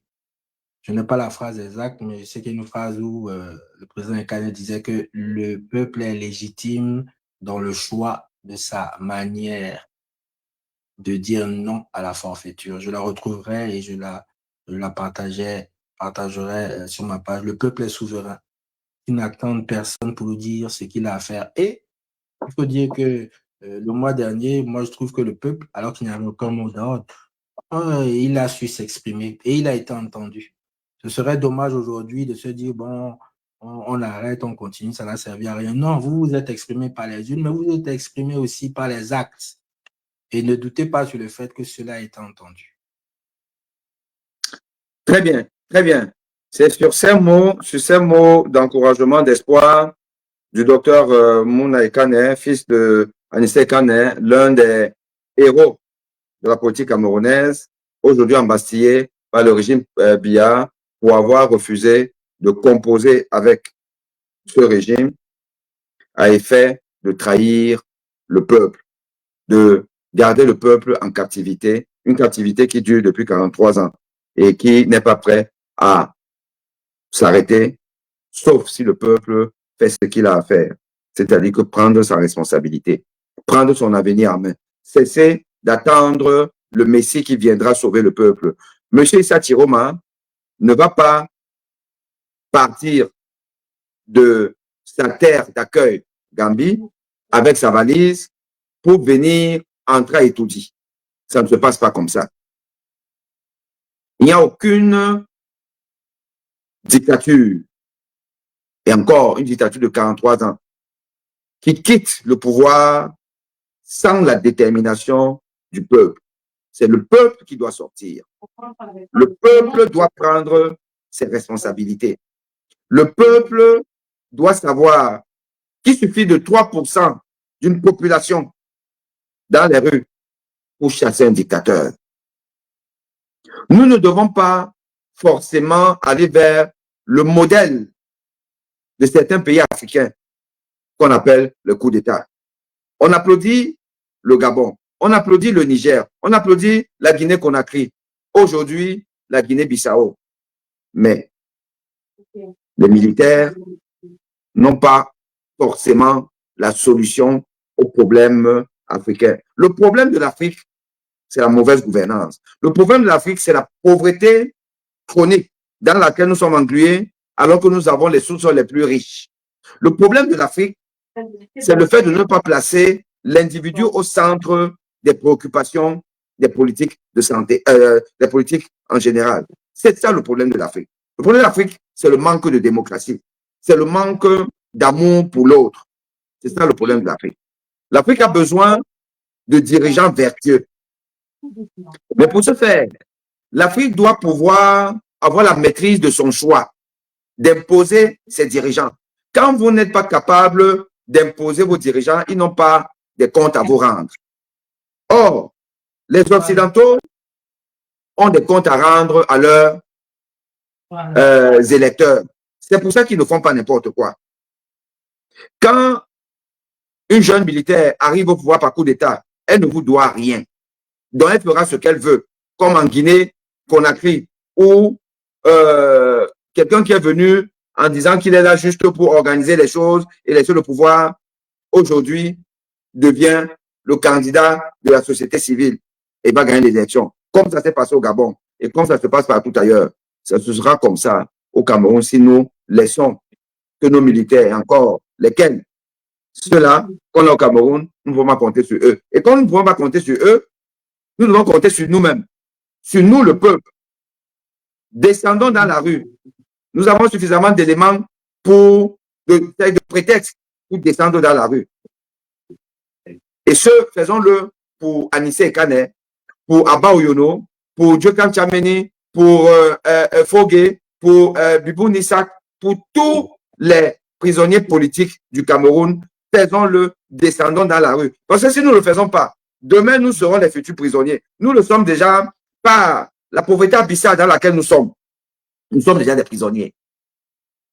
Et il y en a parmi nous qui vont être de vrais prisonniers pour une raison ou pour une autre dans ce pays et d'ici les 7 ans qui vont courir jusqu'à la prochaine élection et qui de toutes les façons sera encore gagné par eux parce qu'ils auront eu le temps de traverser le moment le plus difficile de leur existence politique, 2025. 2025. Et s'ils réussissent, là, ils vont mettre en place des mécanismes pour que cela n'arrive plus jamais. Ils vont installer une dictature, une tyrannie assumée, décomplexée, avec l'aval des Occidentaux. Peuple camerounais, là, tu joues ton avenir. Tu joues ton avenir. Nous jouons notre avenir. Comme on dit quelque part, c'est pas le voir bébé. Et ça sert à rien d'être dans les viens ici, là, on t'attend. Non, parce que vous qui êtes là-bas, vous êtes plus condamnés que nous qui sommes en Occident. Vous êtes plus condamnés parce que vous êtes englués dans un monde sans pitié. Un monde de Tanganji qui de plus en plus va devenir ce tyran qui fait la pluie le beau temps. Vous n'aurez pas d'avenir. Peuple camerounais, sors, sors, sors pour toi-même, pas pour l'autre, pour personne d'autre, pour toi. Parce que tu joues ton avenir. Nous vous remercions. Docteur Mouna, peut-être un dernier mot avant que nous ne partons ici, bien sûr. Voilà, un dernier mot d'abord pour vous remercier.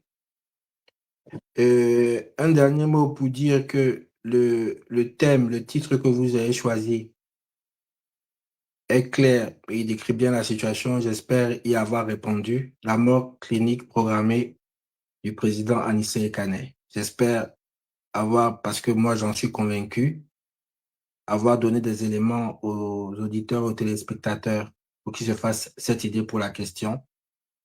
J'aimerais inviter aussi tous les peuples et avec plaisir, je pense que nous verrons également le professeur Boni si jamais il n'est pas occupé au live streaming organisé le dimanche 30, demain ou après-demain donc, de 10h à 19h, annoncé par le maître Alice Com avec l'intervention de nombreux acteurs politiques, des plus grands influenceurs que vous plébiscitez et que vous appréciez. L'équipe a pour ambition d'organiser le plus grand live streaming jamais organisé au Cameroun. Et nous comptons donc sur la présence de tous et toutes pour remporter ce challenge-là. Et une dernière fois, la répétition de la mère des sciences, ville morte le dimanche, le lundi et le mardi. Merci encore, professeur Boni. Ça a été un plaisir et j'espère pouvoir vous retrouver assez bientôt. Alors, et ce sera l'occasion aussi lors de ce live streaming qu'on redébatte sur la pertinence de garder en captivité un prisonnier qui n'en est pas un, qui n'est qu'un prisonnier politique dans des conditions sanitaires que nous avons décriées. Nous avons décrié d'ailleurs tout à l'heure avec atteinte à son intégrité physique, car sa santé est fragile et il a une prise en charge hyper spécialisée que le Cameroun n'offre pas. Et nous allons donc interpeller, je le fais déjà ici solennellement, et nous allons davantage interpeller les organisations internationales, les organisations des droits de l'homme, l'ONU, qui a signé une convention avec EDECAM, le Cameroun, pour assurer la transparence de l'élection présidentielle. Or, on n'a plus besoin de démontrer à quel point nous avons assisté à un déni de démocratie. L'ONU doit être interpellée, les pays occidentaux doivent être interpellés, les institutions internationales doivent être interpellées, l'OUA doit être, je ne sais plus comment on appelle cette organisation, l'Union africaine doit être interpellée. Tout le monde doit être interpellé sur le cas Anissé et Kane. C'est un vrai problème des droits de l'homme. Peut-on être prisonnier, grand malade, sans motif d'inculpation clair dans un pays? S'il décède, qui en portera la responsabilité? Et le peuple doit pouvoir se soulever, marcher, réclamer la libération d'Anissé Kane et de tous les prisonniers politiques. Ce pouvoir ne cesse de faire ce qu'il veut. Et nous nous contentons des réseaux sociaux pour nous plaindre, peuple camerounais. À un moment donné, ça suffit. Prenons notre destin en main. Je vous remercie d'avoir été là. Et donc, à dimanche, de 10h à 19h, live stream sur, comment tu appelles ça encore? Les régionales du peuple. Les régionales du peuple, sous la coordination de la porte-parole du président Issa Chiroma Bakari, maître Alice Com. Vous aurez du grand monde, de grands intervenants. Vous déroulez. Soyez nombreux, soyez connectés. Ce sera aussi un autre fait d'armes contre ce régime illégal. Ils n'auront pas aimé. Et je vous dis à très vite.